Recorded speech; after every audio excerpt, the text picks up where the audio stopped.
fancy cunts. You just drink it straight out of the sack. And fucking me and my wife, we have a great time. We go home and fucking fall asleep and wake up and do it again. The whole ball of wax costs you what? And that costs you about, it can be anywhere from $6 to $10 Good It's deal, not bad. for fucking 5 liters of wine. Fucking good deal, Con. Fucking good deal. Fucking Struth cunt. Yeah. Crikey Moses. Wine in a box. You guys have boxed wine. Oh yeah, that's a big thing. That's isn't an it? Australian We do. invention. That is an Australian invention. Thank us for your boxed wine. I do every day. Every day. Every day when you just take your wife down to the park and drink boxed wine. Yeah, I thank you for a contribution to alcoholism. Way to go, thanks. Thanks. But I'm serious. That's what people do here. I don't doubt it. Yeah. Do you guys go to the park and drink boxed wine? That's what you do when you're a kid? No. Really? No, I used to go to the park and drink malt liquor, like a 40. Oh, Like get you a 40 see- happen. Wow, Like you the- fancy like the rich gangsters. fuck. Yeah, Fancy No. rich fuck. you get a fucking 40 of like we used to drink Mickey's Ice or Old English. It's cheap. It was a couple bucks. Yeah. Yeah, but that's you're too good for 5 liters of cask wine. You're better than me. The days of misspent No. youth. Next time you go to the store, get cask wine. Get cask wine. I wanna Fuck see- your cask wine. I had Swedish mead. That was good. Yeah, I bet you did. You It tastes like lighter fluid. check your privilege, scum. Yeah, why are you rubbing it in? How fancy you are? I will check my privilege. Check your privilege. That was episode 18 of the Gaming Cult podcast. Big thank you to Martin, Garrett, and Zach. Thank you, Thank you. Thanks. and thank you, Jake, for running such Yeah. a smooth ship. Jake, my brother, I love you so much. Thank you very much. You're most welcome. You're most welcome. And a big thank you to everyone out there that writes into us on the Facebook and the Twitter and the email. Very much appreciated. Keep it up. And you know what? Just thanks for listening. That's nice too. As always, thank you for listening. We'll see you next time, guys. Oh shit, I forgot to mention that I got the Xbox, the original Xbox. Fuck, Martin! Martin! I'll take that next time though. It's no That problem. thing's like a dinner table.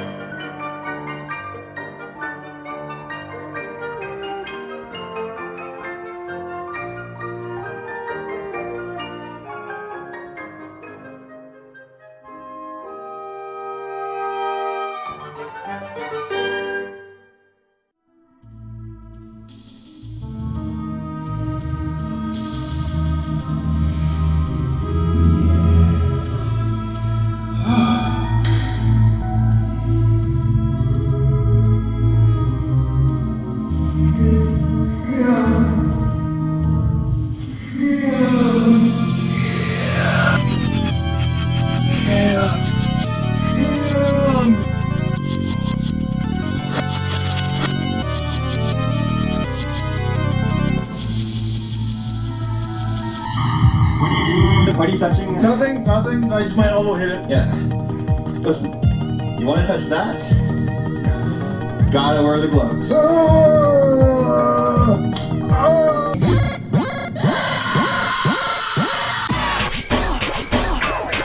From across all corners of our fair planet Earth, welcome to the Gaming Cult Podcast. Worldwide opinions on obscure and up-to-date gaming talk culture and geekery for today and yesteryear. You love it, my boy. My boy.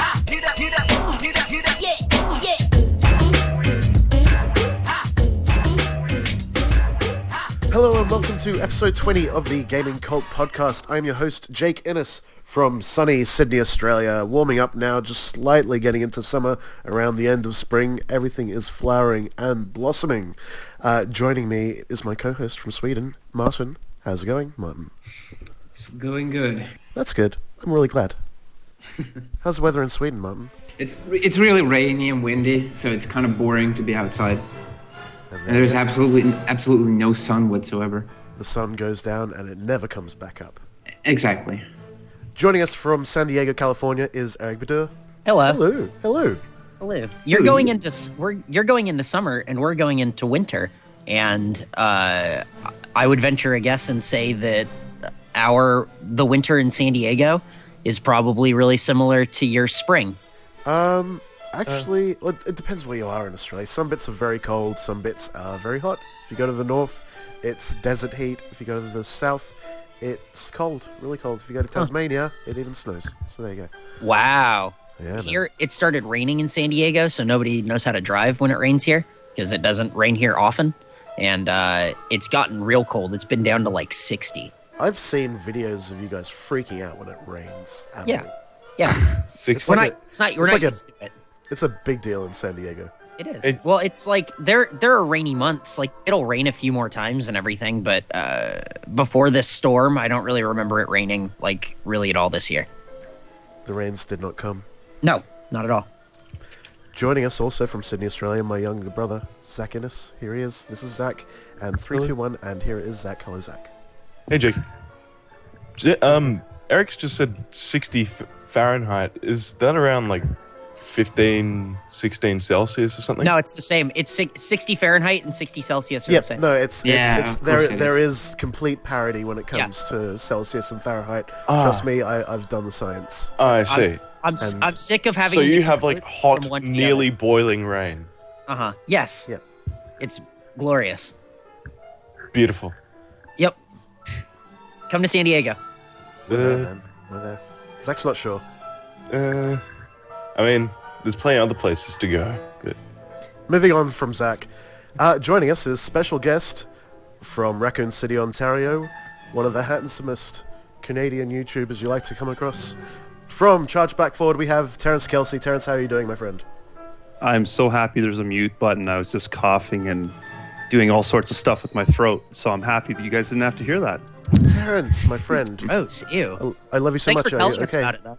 I know, TMI, right off the bat. Immediately. you should feel free to do it. Everyone else does. Yeah. Well, can we all just cough into our microphones real quick? Just so we can like make Terrence feel okay? All right. So 3, 2, 1, cough. Are you Feel better, feeling? Terrence? Yeah. I'm feeling pretty good. I just didn't want to like disrupt the flow of your intros with my hacking. And I was in Jamaica last week, and for some reason I got like sick down there, so I'm still just getting over it now. Ooh, how was Jamaica, Terrence? Well, I touched down one day after Sandy, the hurricane, left it disheveled. It was really good. We stayed at an awesome, like, adults-only resort. Nothing disgusting like hedonism, but just wanted to chill and have a quiet getaway. And where we stayed was completely legit. So I feel completely refreshed. But you know what it's like when you go back to work. It's like I need a vacation from my vacation. Absolutely, man. Absolutely. Well, Terrence, thank you for joining us on the Gaming Cult podcast. Thanks for having me. Terrence is from a show called Chargeback Forward, and it is a very good YouTube show, and you can go on YouTube and you can watch it. Tell us a bit about Chargeback Forward and how you and your partner, Big Mike, set that all up. All right, so apologies right off the bat for Big Mike not being here. He's a busy man, as anybody that watches the show knows.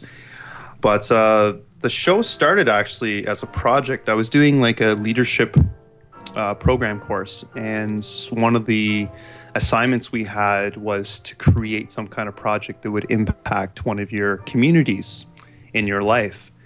And I initially started it as like a creative avenue for my friends that were creative when they were younger to kind of get back into things. And what was funny about it is everybody that I had in mind to contribute, they were not interested in it, but then people that I never considered kind of stepped up to the plate. And Big Mike was one of them. And he's always wanted to do a YouTube show because he is quite the collector, and it seemed like the perfect fit. So we started, and it was really awkward at the beginning, and the show has evolved so much. It's almost embarrassing watching old episodes at this point, but kind of in a good way, you know?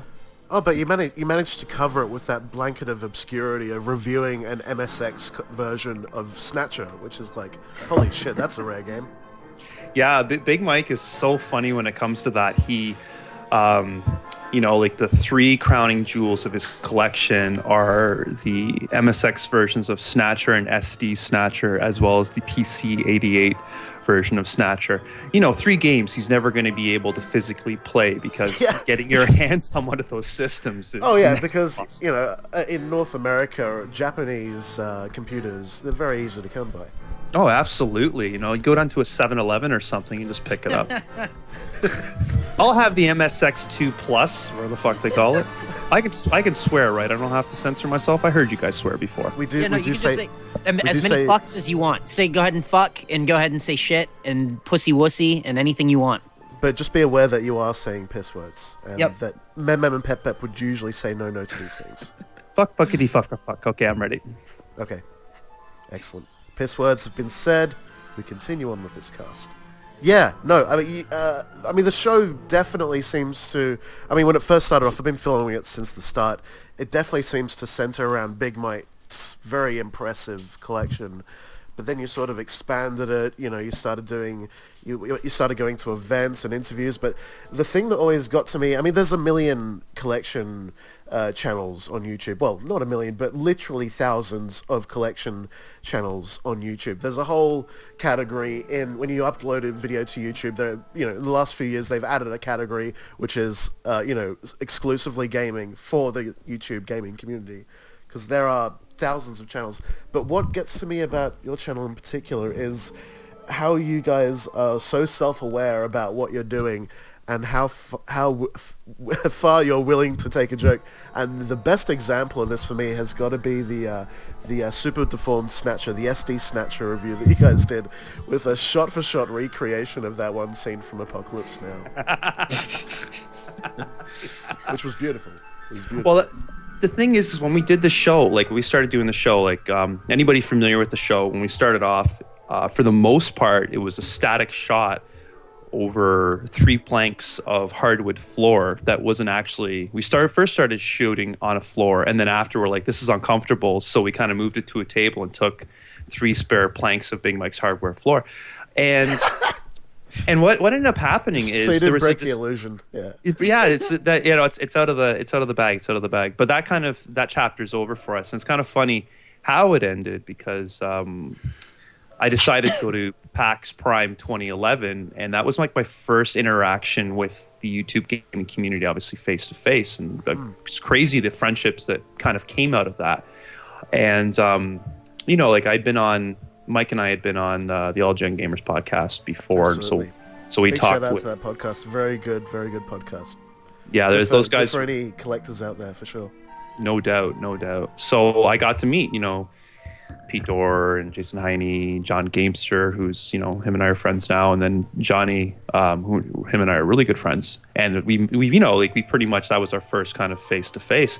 And Pete and Johnny literally took us aside. They're like, we love what you guys have to say. You need to get your faces on camera, because it seems that a lot of people that watch the show don't even care about what we're talking about specifically. It's more of the dynamic between myself and Big Mike. So that's kind of when we started to reevaluate. It's like, oh God, we're ugly fucks, you know, like we got to get ourselves on camera. And the thing is we invested a bit of money on, you know, equipment and whatnot. So we got the idea. It's like, you know what, like personally, I can't, like, I'm kind of the technical person of the show. I do the editing.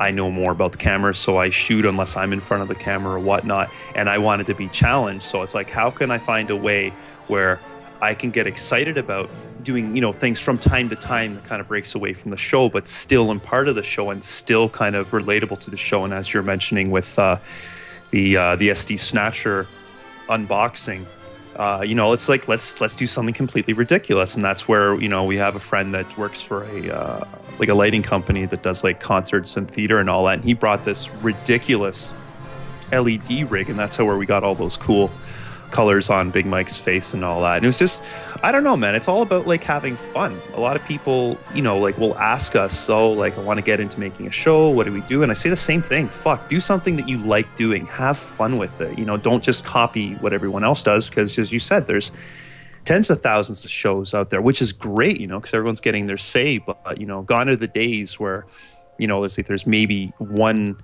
video on YouTube about someone talking about a game. So it's kind of like you really have to find a way to be unique. And for me to keep my sanity, I need to like do something fun. Absolutely, man. That's why we love your channel.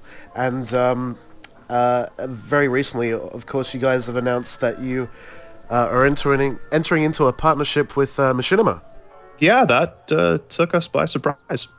Tell us a little bit about that, because that's a very cool thing. We were actually talking about Machinima a few episodes ago because they bankrolled like a new season of Syphil and Ollie after like what 10 years of inactivity, right, Eric? Yep. It was crazy, and the new episodes are they're amazing. It is Syphil and Ollie, except they're doing like fake game reviews. It's so good. I love that it's just more Syphil and Ollie under the guise of, this is about video games. It has nothing to do with video games. Like, they just make shit up, and it's like, new Syphil and Ollie episodes. Perfect. They did review Slap That Ass Beat Jams, though. I want to play that. Yeah, man. Nice. But yeah, tell us about that partnership, because that was definitely how did that happen, Terrence? Because that's a huge thing. Machinima's huge.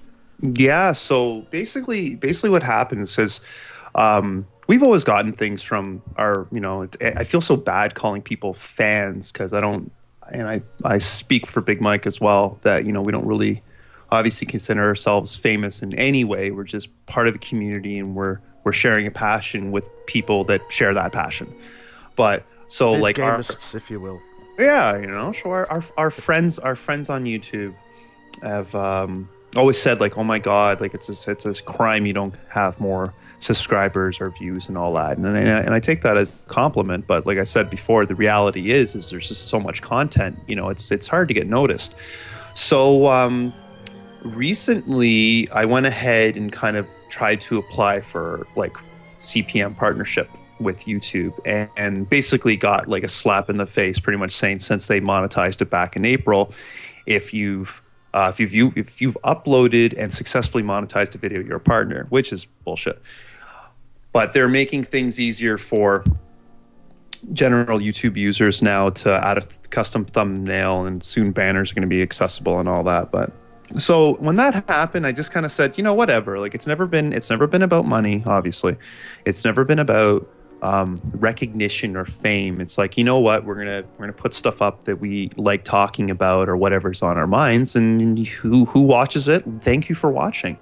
And we just do it for fun. Like seriously, it's a lot better than sitting on a couch and just doing nothing. That was kind of the idea of like that whole project I was talking to you about. It's like let's get together and create something.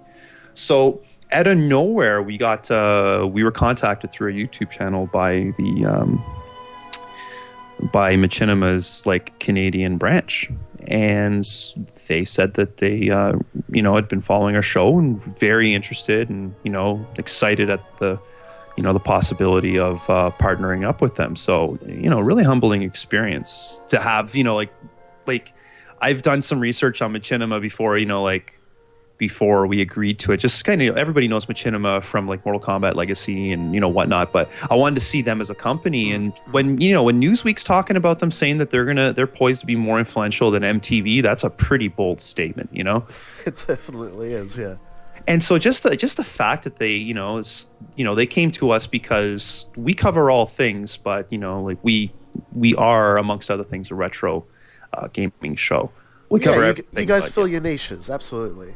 And so they were excited to take us on. So we're just we're fresh on right now, and it's great that we are on. But the reality is, our partnership agreement affords us more money than the monetization thing, but it's marginally. And when it comes down to it, if there's ever going to be a boom in recognition, it's going to come from us submitting a video to them where they feature a video from one of their channels, I guess, every Friday. So we're going to there's a video we've been working on forever, and when it's finally done, which will be hopefully in a month, I'm going to submit it to them first and see what happens. I don't know, man. It's cool. Mike freaked the fuck out when I told him. Yeah. Like it was literally like best case scenario. Like you you can't really think of like, I guess, doing this more of an honor than like, the biggest entity on YouTube going, hey, we like your shit. Why don't you come hang with us? okay. Absolutely. No, and it is because you guys, you have that specific energy about you where you're completely self-aware in what you're doing. You don't take it seriously. What I'm trying to say is, I mean, Eric, we talked about this episodes back when we were talking about video games as an art form. You guys, you're very passionate about, you know, video games as an art form, but you're also completely, you know, how did we put it, Eric? Like, just being self-aware about what you're talking about, how it's still a hobby and everything, you know what I mean? Yeah, you have to be, because it's not viewed in mass by people, like, it's not viewed as art by most people. So having some kind of self-awareness about what it is to others kind of lets people watch it and have that little know that you have. It's like, oh yeah, oh, it's not really art, but we'll treat it like it is. And through treating it like it is, it becomes art. And so you give it time and you give it time, and you can be self-aware and you can be referential and you know, treat it as art, but at the same time kind of be like, and wink, wink, nod, nod. But then through doing that for enough time, it kind of takes on a life of its own, and it really does become art, and more people will see it that way. So I think what you guys do, where it is a little bit not so much like, you know, heavy-handed, like, oh, get it, guys, but it's kind of like a subtle little nod and a wink to the audience. I think it allows the audience to kind of play into that too, feel like they're on the inside of something. Oh, for sure. And you'll notice too, we don't do it with everything. I find, you know, video games will be accepted as an art form one day. It's, as you said, it's bound to happen just through attrition, you know, if nothing else. Exactly. But not many games actually constitute as art. And even the games that, like, these indie games, like, and I wish I could think of one off the top of my head. Like, I have the images in my head, but not the names. But, you know, like, games that try to come off as art aren't really art. Like, there's not a lot out there that constitutes. Like, my taste in gaming has changed significantly in the last couple of years. And, you know, like, a game like Catherine slapped me in the face because, you know, I've never played anything like it, and it was kind of so relatable in so many, like, new and interesting ways. And that's what I want from games now. Excuse me. That's what I want from games now, and I want games to kind of speak to me more. Like, if you do a tally in your head of how many like video game murders and, you know, kills you've had over, you know, like, your gaming life, it's ridiculous. So it's kind of time to where, you know, for me, I move on and I'm more interested about story and character development and make me think, you know, and just kind of have me engaged. And, you know, wait, Terrence. So you're saying you're not an MLG pro? No. What? I thought you Jake, you told me this was Fatality. Well, I don't know. Martin said Terrence was an MLG pro. Martin. Mm-hmm. What's going on? You tell me. You told me these guys were MLG pro. They had the Mountain Dew sponsorship. Yeah. I'm over here, eating that's what I was Doritos told. and drinking Mountain Dew, and this guy isn't even Fatality. Martin, look, you need Yes. to get on the phone to Betty Solar, you know, the Scandinavian whatever, the keepers of the video games. You need to get them to confirm their sources on this next time, okay? Yeah. All right. Yeah. Fair enough. You're at least working on that Diet Dr. Pepper sponsorship at the moment, Terrence? Yep. Martin, you're not No, Terrence. it's Coke cereal. That's true. Confirmed, 100%. Gaming Cult Podcast, episode 20. Martin is not Terrence. Just for the record. Zach. Hey, Terrence, kind of piggybacking off what you were saying about, you know, not every game is art and things like that. I absolutely agree with you, where right now most games aren't viewed as art, but you have things like Catherine and you're saying, like, challenge me, give me more, I want something different. And that's great. But I think just like with art, that's always going to be a smaller percentage of people. And those are going to be the people that push it along, and new and innovative stuff comes out of it, and then, you know, stuff copies it for the masses later. But I mean, what you said about not all games being art, I absolutely agree with, especially now. I mean, you have the big ones like Call of Duty and Halo and everything. I don't think anybody's going to go out of their way to call those things art. But when you bring up Catherine, it's like, oh yeah, you're right. Like, it did so much more. because it attempted to. But then that game got popular because it was so different and big and everything. I think it's interesting to see smaller games like this that aren't even necessarily independent, but things like Catherine that are kind of out of the box. And I think you're going to see more out of the box stuff in like the next couple of years, especially with more stuff like Halo and Call of Duty coming out and like rehashing these things, like games called Warfighter. I mean, like we have a game called Warfighter. That's a fucking thing. Like I think with that stuff coming out, you're gonna have a backlash where people are gonna go, yeah, but I want to do something different, and maybe they don't have to necessarily be independent to do it. I think you're gonna see a lot of studios kind of going like, well, let's try something new and innovative because like these franchises they're huge, but they're dying. Especially over like the next 5 years. Are we going to get more Halo games, or is that franchise like a little bit tired? You know what I mean? So Answer me this. I thought in Halo 3 you're supposed to finish the fight. Yeah, So but then what the fuck happened? Halo. What the fuck happened? I finished the fight. I finished the fight. No, there's a new fight, and it's with an old. It's a new fight with an older person. Chief drank too many V's. Yeah, new fight, different fight. Good fight, good night. Bravo. Halo 4, good fight, good night. What is the enemy in Halo 4? Are you fighting those, like, what are they, like, blood or something? Are you doing that again? I'm not sure. Well, I'm playing at the moment. I picked it up day one, and I managed to get it cheap at Target in US. Right, here we go. This is where the rest of the world once again laughs at Australia. I picked it up cheap for $69. What?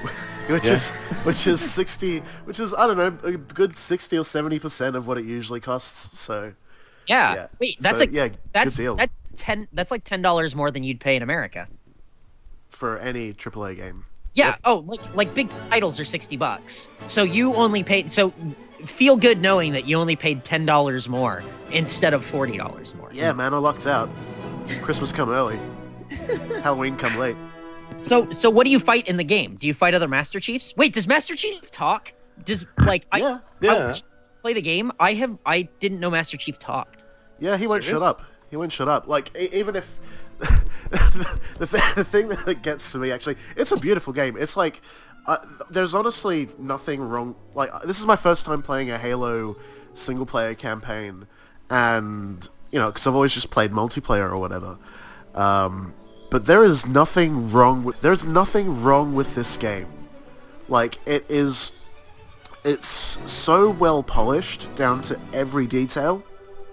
343 Industries have done an incredible job on Halo 4, and it's not the kind of game I usually play the single player campaign of.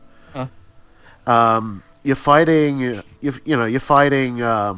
the Covenant? Yeah, You're fighting the Covenant, and that's as far as I've got so far. I'm trying to move to different. I've just landed on a different planet, and now I'm fighting more Covenant, and I'm hoping it'll sort of progress past that. But whatever, if it doesn't, everything is sort of moving along like at a perfect pace, and everything works, and nothing has broken immersion so far, except that I don't know, just because maybe it's just Master Chief just portraying the complete sort of Mary Sue nature of him, as you once put it, Eric. Yeah. For Commander Shepard,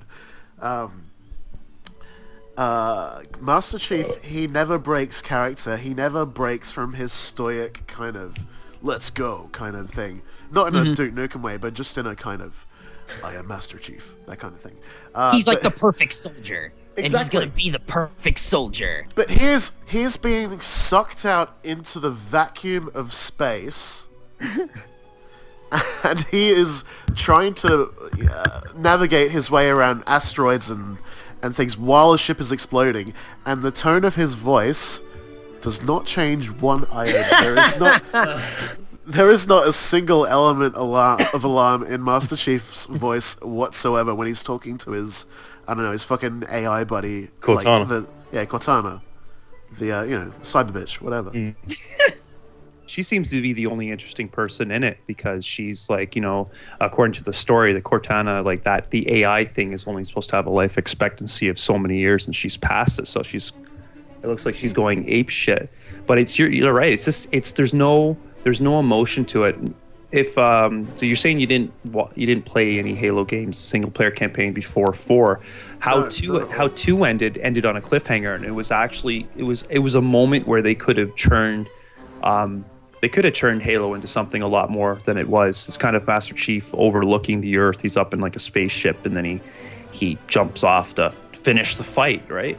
But it's like there could have been so much more done with character development at that point. It's like can you imagine, like, the whole point of video games is kind of putting you in another world, putting you in someone else's shoes or your own shoes in different perspectives, right? That's why you never see Master Chief's face, because even though you hear his voice, it's kind of like you identify with him. You are Master Chief.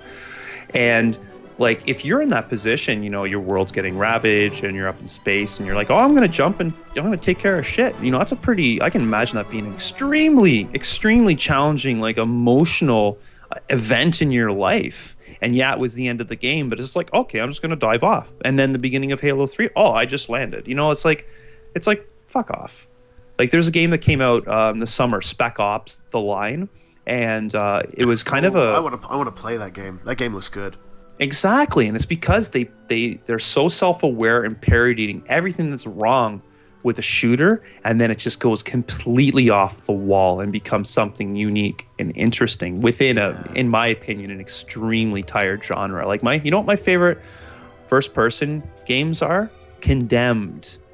You know, because it's not, hey, let's go around with a machine gun, army ho. You know, like, there's so much more you can do with that stuff. You're fighting crazed homeless people. But at the same time, I don't know. I'm kind of tired of people complaining about first-person shooters not being more. I don't know what you want a first-person shooter to do besides shoot people from a first-person perspective. I get that you can have an interesting story and you can do so much, but when you kind of boil it down, you're sort of limited in what you're showing and what you're doing from a first person's perspective. If you're supposed to identify with this character and this character is supposed to be showing emotion, and I always hear that, like, oh, they're not showing enough, like you could be showing more and everything like that. But if I'm gonna remain in that first person perspective, then you can't show what I'm feeling. I don't know.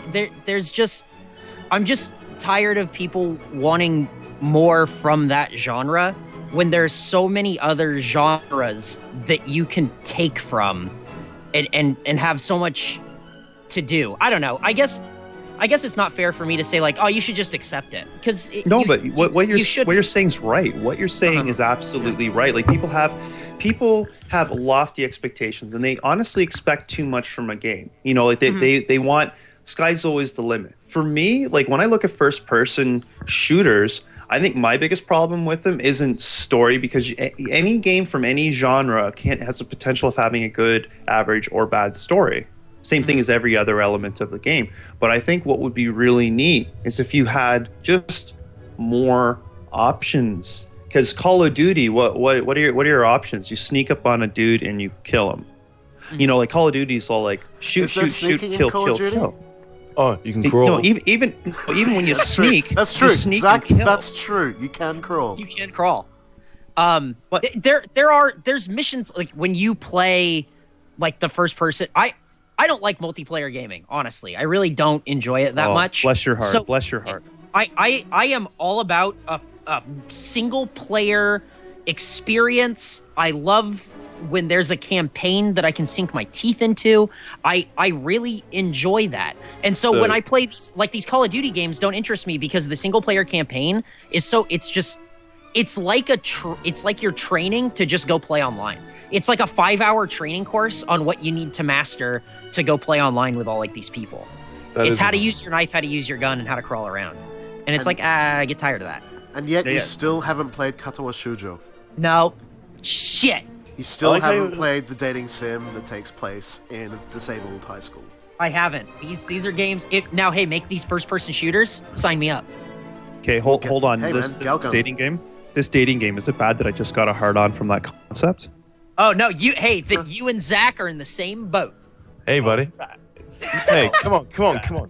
I don't do disabled girls. I dig pigeons and avian species.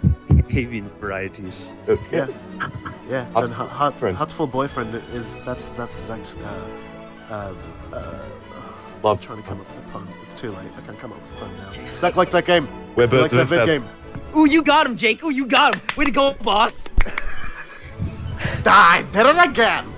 Dude, Eric, why do you only like the single player aspect? Why not playing with other people is fun?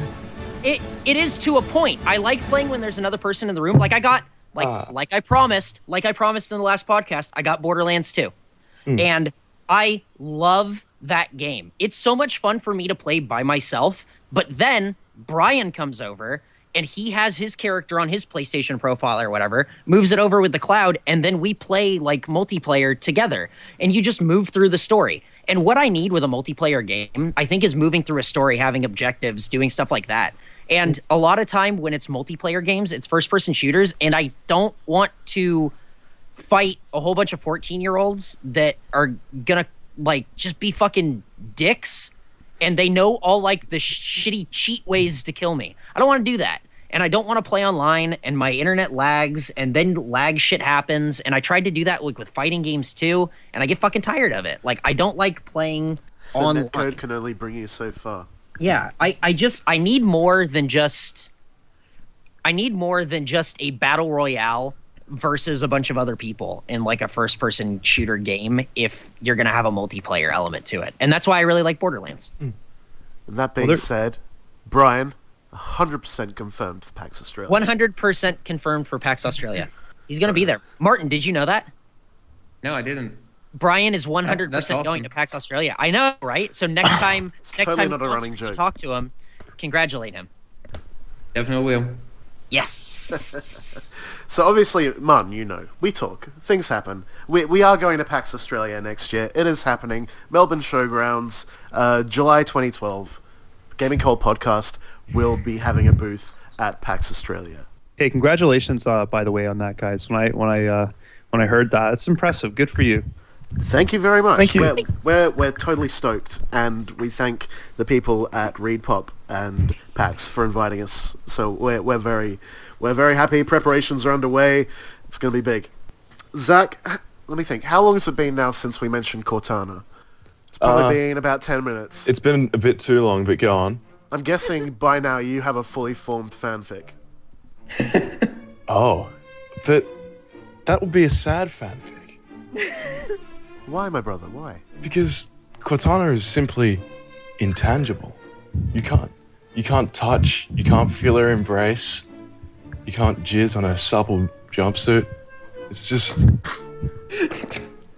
Yeah, but she won't get mad at you because she doesn't have to clean it up, so you just kind of shoot through her. Yeah, but then I make a mess of the control panel. What are you thinking? You just lay out a towel. All is good. Yeah, and that's totally okay with the rest of the USMC.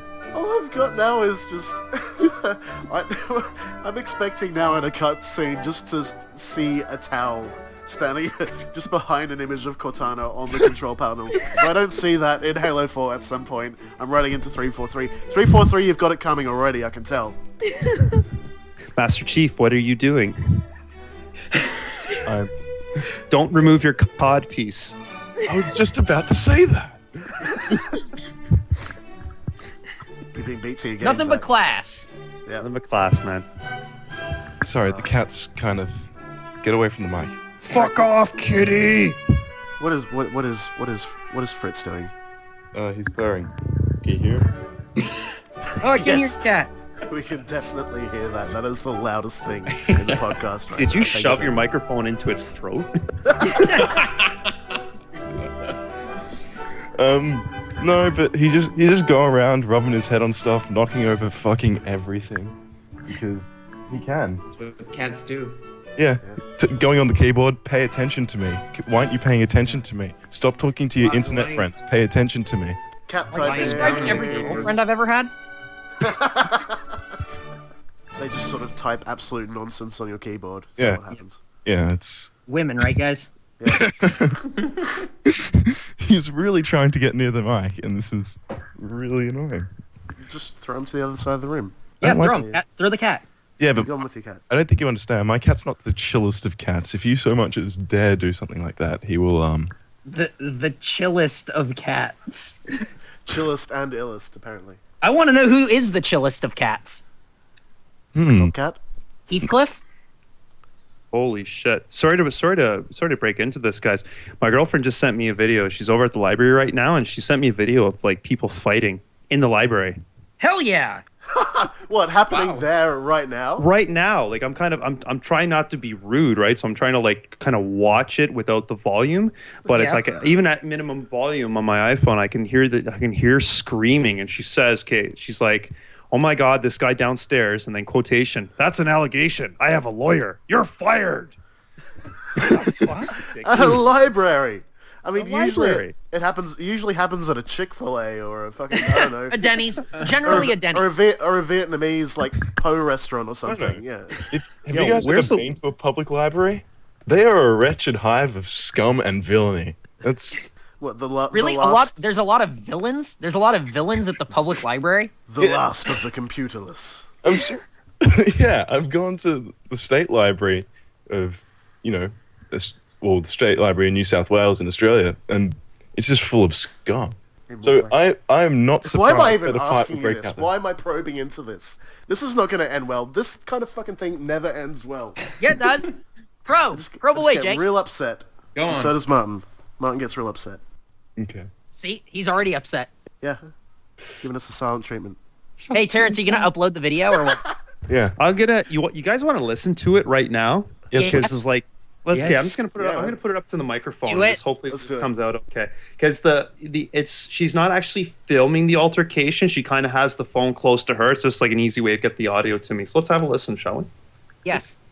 I said, get off my back. You think you can... Oh, excuse me. Get off my back! You can sit there and snort. Do all you want. I'm allowed to breathe, too. No, you can't do that. I can't breathe? No. I think it's the Damien Law at this point. Like shit's calmed down. No, you can't breathe. But seriously though, it's a library, and it's not like I live in some like degenerate neighborhood. I live in like a really good neighborhood. This shit shouldn't be happening. Raccoon City, Ontario, man. It's degenerating. I know. T-Virus is out. Fucking T-Virus is out. Okay, I think I need Thanks, to explain the Obama. whole Raccoon City thing, man. No, like it's such an enigma. There's been a lot of zombie movies filmed in Toronto, so we just decided, fuck it, it's Raccoon City. Like, I live a 1 minute walk away from the bridge that they had in the beginning of the second Resident Evil movie. I used to live across the street from the theater that Nemesis blew up in the second Resident Evil movie. It's so fucking weird. Dawn of the Dead's been filmed here. Land of the Dead's been filmed here. Like a bunch of Resident Evil movies have been filmed here as well. It's just, I don't know what it is with Toronto and zombies, but we're like, fuck it, man, Raccoon City. We just heard it in your public library. There Yeah, you go, That's man. the beginning. Yeah.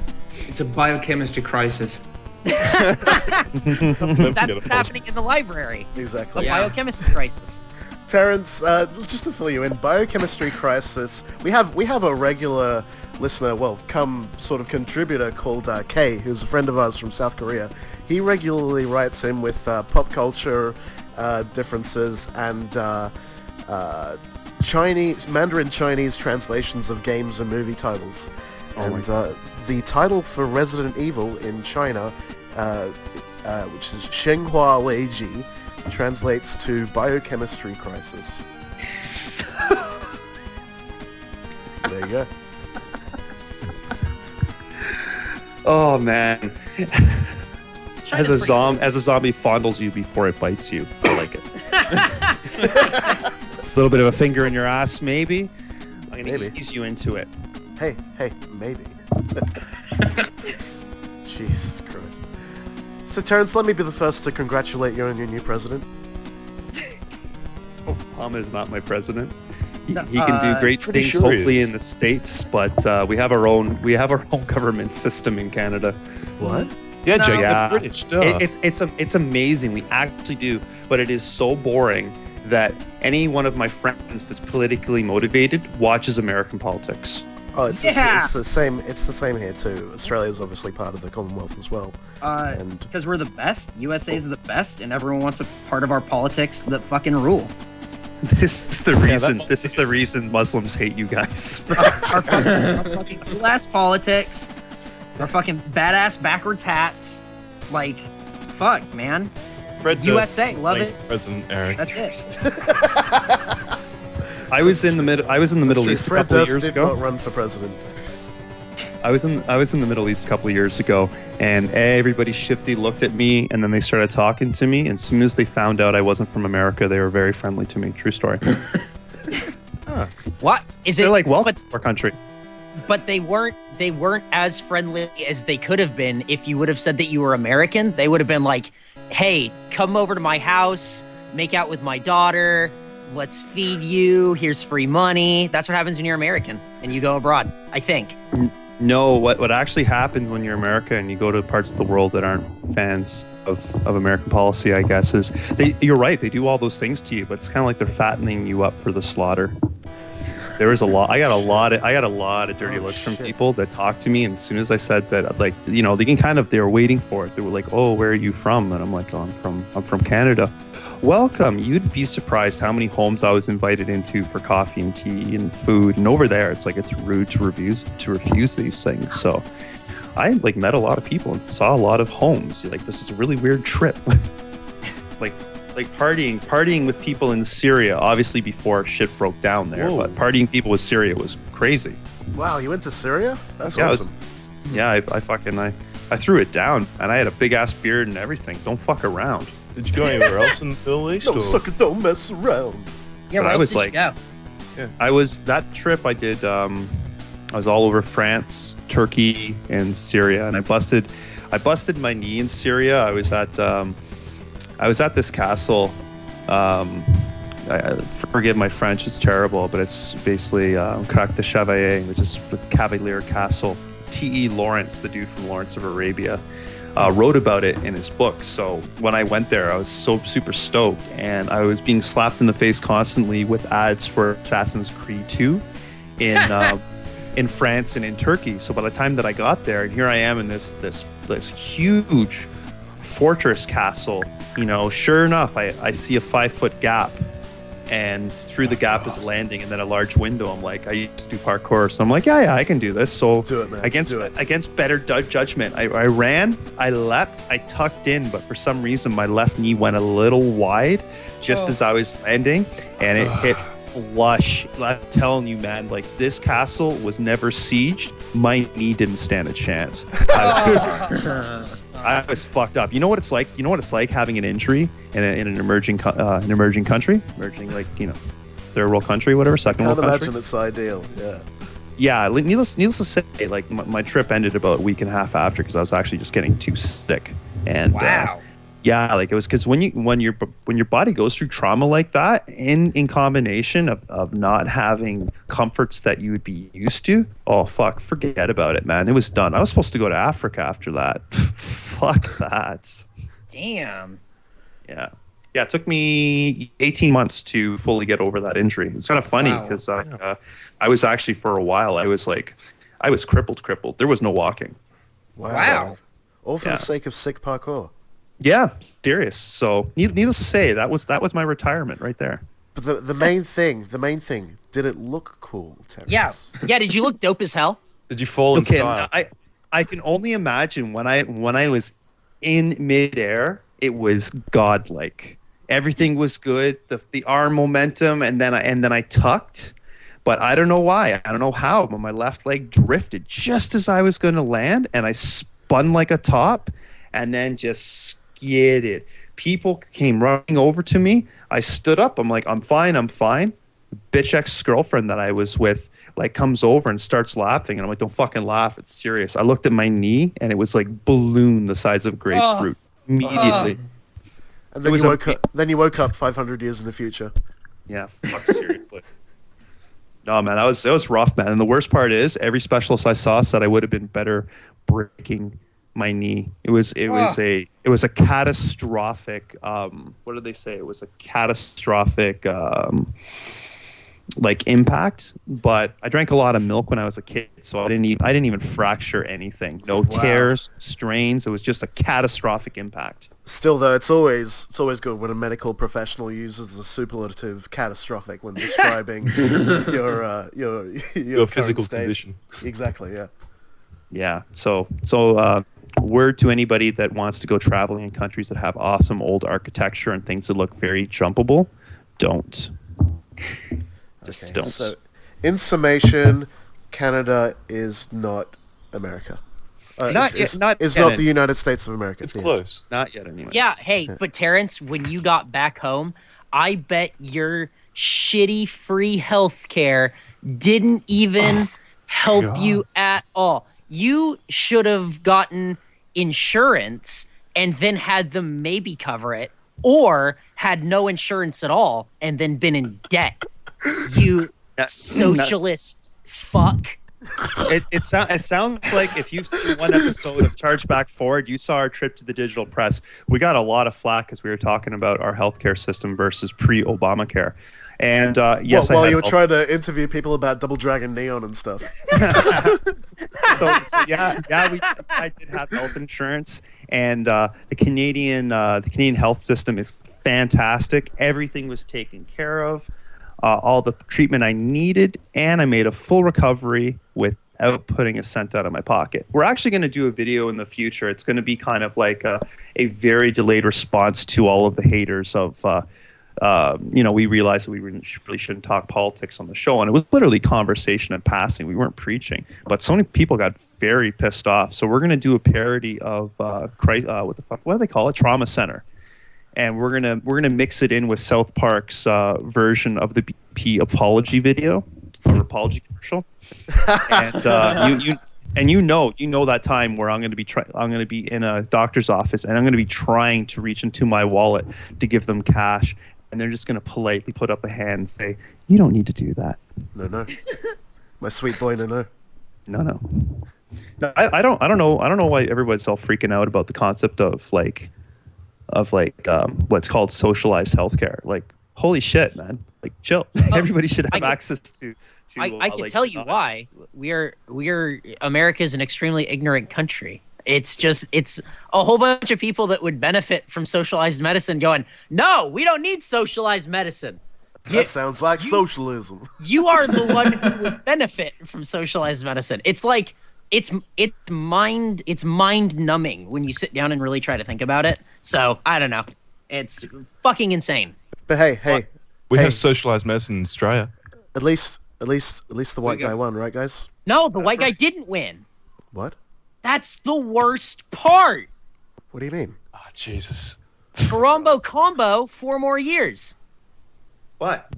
In a democratic society, if there was no fixing of stuff, like, he did win fair and square. The problem is, though, it doesn't really matter who's in office. Like, no, hang on, guys. Hang on. Wait, so I thought the white guy won for America. No, Jake. Turnaround Midi from Comeback City did not live up to his name. No. Our money failed. We can sit here and talk politics. It's probably not a good idea. No, but it's not. That's essentially what it comes down to here is everyone in America, what it boils down to is that everyone is like very up in arms about who the president is, but doesn't really give a shit about their senator or their representatives in the House. And so they don't really care about who they vote for there when those are the people who make more of the decisions. So I don't know. When you really sit and think about it, it's fucking mind numbing, but what can you do? Rest assured that USA? is not exclusive to America. Same shit happens here. Yay! We're just much more reserved and polite about it, apparently. That's true. As expensive as Sweden is, I know you guys are pretty well looked after there, right? As long as you're in the system. We got free healthcare as well, which we're referred to as commies by some Americans for. Yeah, well, mostly people in the South. USA? Yeah, exactly. That's okay. I live in California. That's okay. You're part of what's known as the United States of Canada. Someone did a brilliant map of North America, color coded, and it was blue and red. So you had all of inland America as what was referred to as Jesus land, and then Canada, and then coastal America as one. So it's weird though, but hey man, politics and religion, people get too crazy about it. Let's talk about video games. Video games. Yeah, the important stuff. Video games. Who knows about video games? I do. I know about them video games. I know about them video No, you games. don't. No, you don't. Yeah, I do. Martin No. does. No, Martin, I do. I do know about those video games. Tell me. What do you know? I Yeah, They're fun. exactly. No one knows about video games. do jump. I Do jump I love Mario. I love confrontational Martin. I want more confrontational Martin. Yeah, what do you know? Tell me what you know. Yeah, you don't know anything. I'm hoping confrontational Martin goes hand in hand with interpretive dance Martin. Yeah. Don't ruin the imagery. I'm hard again. So you and Zach are in the same boat again. Eric, please, it takes a lot for me. Although when I look at a picture of myself, is, you know, did any of you see my Halloween surprise? Yeah. Costume, yeah. The Luigi costume, yeah. It like wouldn't leave my Facebook newsfeed. Did you like it, Eric? No. Do you want me? No. Don't you want me, baby? With your giant fake mustache. He was working as a waitress in a cocktail bar. That much is true. Yeah, with my giant fake mustache and all. As I slowly lowered the overall over my left shoulder. No, don't do a fucking fanfic on yourself. What's wrong with you? Friendfic. Zach, explain to us what friendfic is and how it's the last bastion of decrepit humanity. Well, eventually you come across writer's block and you think, what else can I do? And so you look at your friends, or you look at your Facebook list, or you think of just a friend you've been texting or speaking to recently, and you start making fanfic about them. Freak them the fuck out. Why would you do that? Because it's funny. No. Oh, God. It's hilarious. Oh, God. Have you done that? Have you written fanfics? Friendfics? I haven't written it, but I've had friends comment on my fanfic, and they'll be like, "That's sick," and then I'll cut them off and just start saying, like, coming up with friendfic on the spot. Oh, God. And they'll block theirs, be like, "No, la, la, I'm not listening," and so I'll say it louder so everyone can hear. I'll say it louder. I say it louder on the internet. In caps. That is how you exclaim something on the internet. That's true. It is. Martin knows. I know what's up. Shouts out Little B the Bass God. He does speak in all caps. He does. All caps all the time. He knows what's up. So, Terrence. Do you like video games? Oh my god! I just realized that I was still alive. That I'm human. What the fuck just happened, man? Human after all. We transcended. We went somewhere and we came back safely. Welcome to the right. Gaming Cult podcast, Terrence. Woo! Terrence, please, what is your earliest gaming memory? Not necessarily the first video game you ever owned, but the first time you ever remember playing a video game or a computer or whatever. Earliest memory. I remember playing the Defender and Empire Strikes Back and Pitfall. On the Atari 2600. Yes. And it was okay. Yeah, and I'm that's really happy basically- that video that's the games Atari. has risen above that. I never actually owned a system until the Master System. And, oh, really? That's a good first system, man. Yeah, I was never like a. Everyone had a Nintendo Entertainment System, and me and one kid from school had a Sega Master System. But the good thing is this kid, his family was stinking rich, and they ignored their children, so they compensated by buying stuff for them. So basically, this kid had every game in the Master System catalog. So I was very happy with that. I really appreciate your earliest gaming memory, because I always feel like when everybody tells that story, it's like, oh, I played Mario 2 and it was like the best and I loved it and I had so much fun. And your story is, I played Pitfall, is all right. Perfect. Because if you played Pitfall, I don't know that you can say that it's more, it's like, yeah, it was pretty good. I remember when Jake and I bought an Atari 2600 with a bunch of games. And we plugged it in and we were quite excited. We're like, oh man, this is early stuff. This is going to be amazing. We finally got an Atari. Yeah. And then we started playing and we're like, oh. That's all right.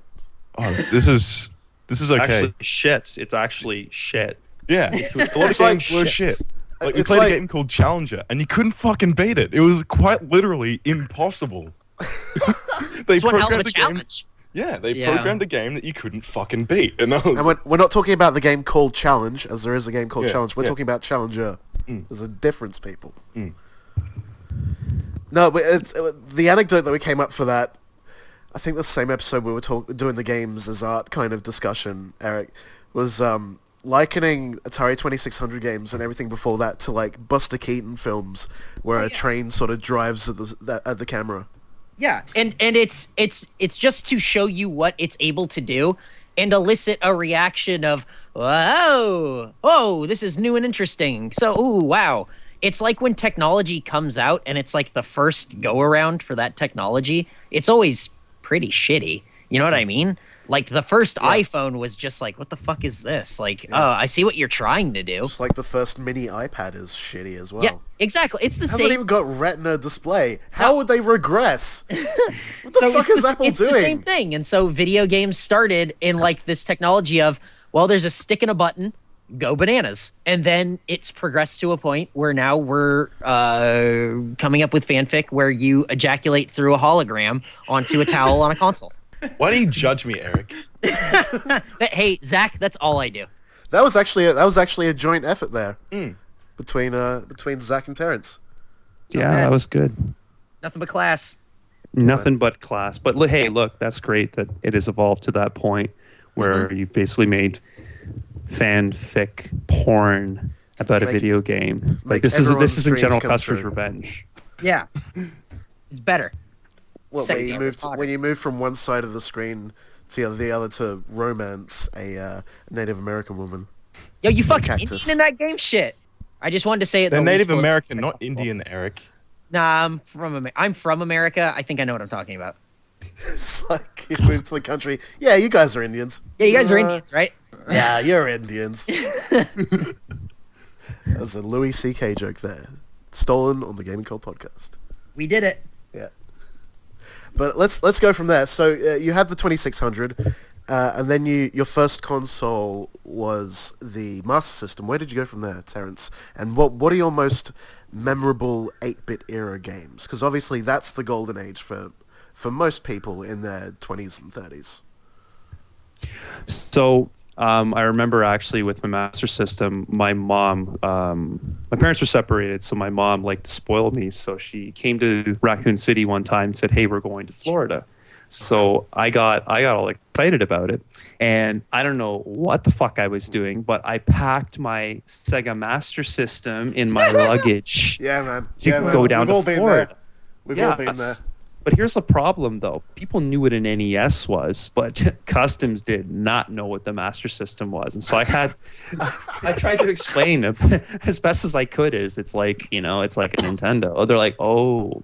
So, well, we went down to Florida and... Exactly. You wouldn't, sorry to interrupt. You would never see an episode of The Big Bang Theory where they talk about the Sega Master System. No, that never happened. Hey, how old were you when you had to explain to Customs about a Master System? This would have been, I believe it was, I was like 11 or 12. And it wasn't, it's Customs isn't, wasn't then like it is now. So it wasn't a big deal, right? Like I didn't even, like going through it, like I just like, okay, it's just like this. So we got down there and the first thing that we did is we went to Wet and Wild and there was an application of sunscreen put on me, but I guess it wasn't the kind that stays on with the water. So I ended up getting the worst sunburn of my life. Like within 4 days, I had those like water blisters, like those. Oh my god! Holy shit! So what ended up happening? We get those in Australia. They're a regular occurrence. They're a regular occurrence. It's just go out for 10 minutes. Oh, I got me some water blisters. Zach's out there. He's in his YOLO singlet. Uh-huh. He's on Manly Beach. Jake, leave my singlets alone. I will critique your clothing collection on the Game Cult podcast. No, Zach does not go as far to have a YOLO singlet, but yeah, the sunburn happens really quickly in Australia because we have a whole ozone layer, and yes, we did it. Yeah, we did it. Oil blisters. That's what's up. Nasty. Terrence, you Sorry to don't hear do well. You don't do well on vacations, do you? No, I actually, those are literally like the two bad things that have happened to me. So, so I'm usually like, I travel a lot, so it works out. But you would think that would be a bad thing that I got a sunburn, but it was a good thing. So we ended up driving around pretty much all of Florida the next day with me like hiding like underneath a towel or something so the sun wouldn't get at me. And we finally found a store that had a copy of the original Phantasy Star. Ooh. Wow. So my trip comprised of eating Oreo cookies, going out for food, playing Phantasy Star until it was cool enough for me to go outside and swim in the hotel's pool. And I don't think I did anything until the day before we left and we went to Disney World. So it was pretty much my trip to Florida to play Phantasy Star. That's like the vacation that every kid wishes they could have. Yeah, man. Yeah, man. It's like collecting all 94 Nintendo games. Meeting a kid with a Power Glove, and him explaining how bad it might be. How rad it may be. It's so bad, and I have all of them. Yeah. Oh my God. He has all 94 games, Eric. Jesus, why? Wow. The kid with the Power Glove. Well, that's cool. What a cool kid.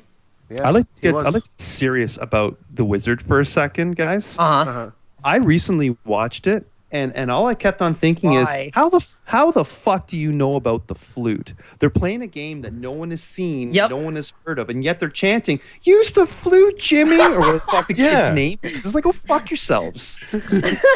You know my name and you know Super Mario 3 secrets? Yeah, Who even is you? I rented that movie so many times as a kid, like it's absurd. I never owned it, but rented it like every other weekend. Well, yeah, that movie was like, okay, some stuff's happening, some kids saying California. Oh, there's a Nintendo game. Yep. Okay, some more stuff's happening. Oh, that guy's a jerk. Why is he doing that to kids? Someone should call the police on him. Oh, it's another Nintendo game. Which Nintendo game's that? Oh, it's Double Dragon 2. Oh, I love that game. Holy shit. It was Double Dragon 1, wasn't it, in that movie? Doesn't Jenny Lewis is in that movie? Jenny Lewis is in that movie, and I think she says something about rape. Or something. That there's man like a weird touched my line. breast. That man touched my breast. That's a weird line coming from like an 8-year-old girl. With no Zach? breasts. Yeah, really. No, Eric, that's off limits. Holy shit. He wasn't expecting you to make a fucking fanfic, Zach. No, don't make a fanfic. I'm looking at a picture of what she looks like now in 2 words, train wreck. Jenny Lewis? Does she get all fucked up? I know she's not in Rilo Kiley anymore. So, like, what the fuck is she up to? She looks... Does she look all fucked up? Seriously, Google her, and the picture that comes up, wow. Aw, poor Jenny Lewis.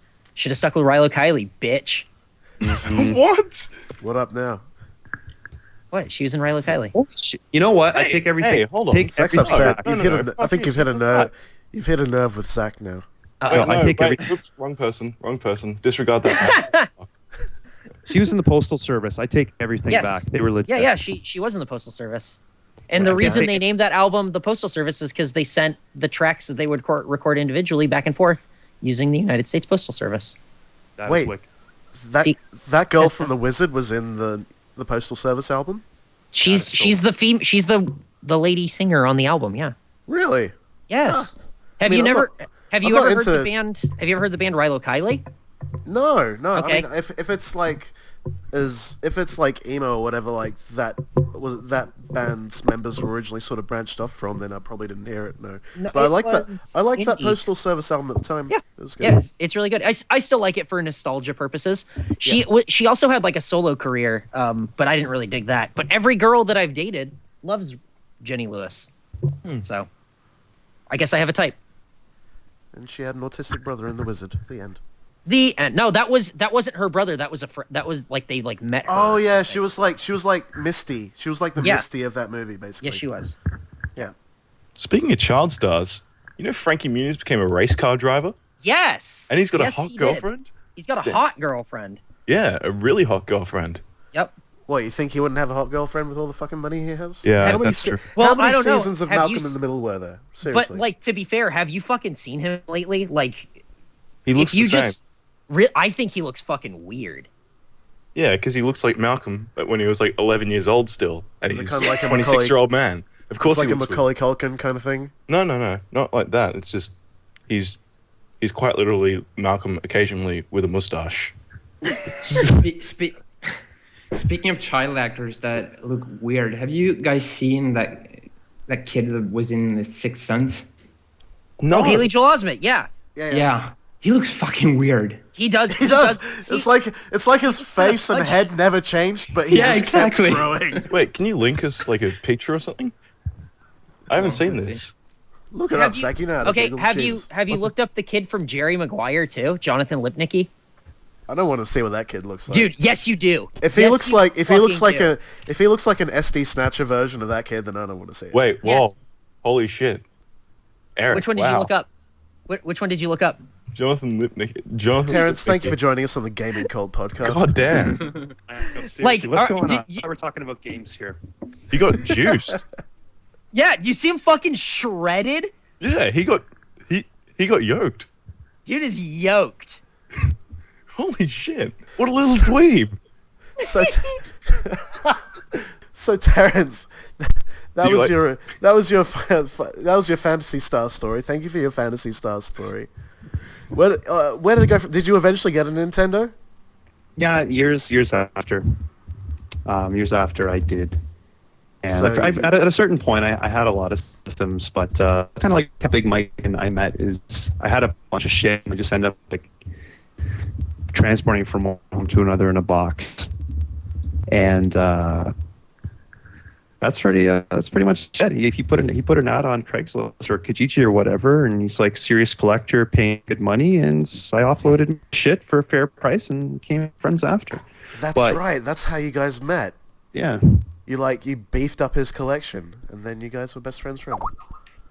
Yeah, it was really weird. You never like think it. I was just doing it as like, oh well, this guy kind of wants something, and I need space. So that's how it happened. It was a friendship of convenience, I guess. Big Mike's collection is very, very impressive. It is tear-inducing. Now that and just moving on to that, I've managed to catch up with Big Mike, and here is my chat with Big Mike. And here we are one-on-one with Big Mike Falcom from Chargeback Forward. Mike, how are you doing? Pretty good, and I want to thank you for getting my last name right on the first try. That's pretty clever. You know, most people, it takes about 3 tries. They mispronounce it several times and usually include a swear word in there, so that's great. Hey, no worries, man. I did it for Queen and Country. So, Mike, thank you for coming on for the special one-on-one right in the middle of this episode 20 of the Gaming Cult podcast. Let's talk about video games, Mike. I don't know too much about them, but you can try me. You know, really? Shit. Shit.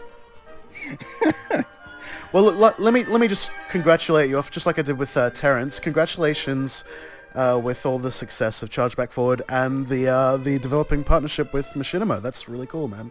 Oh yeah, thank you very much. Yeah, we're having you know what? I think we're at the point now where we're having like a great time. Like, not that we've always never had a great time, but now it's, you know, it's things are kind of really coming together, and it's showing, and we're very, very happy about that. That's for sure.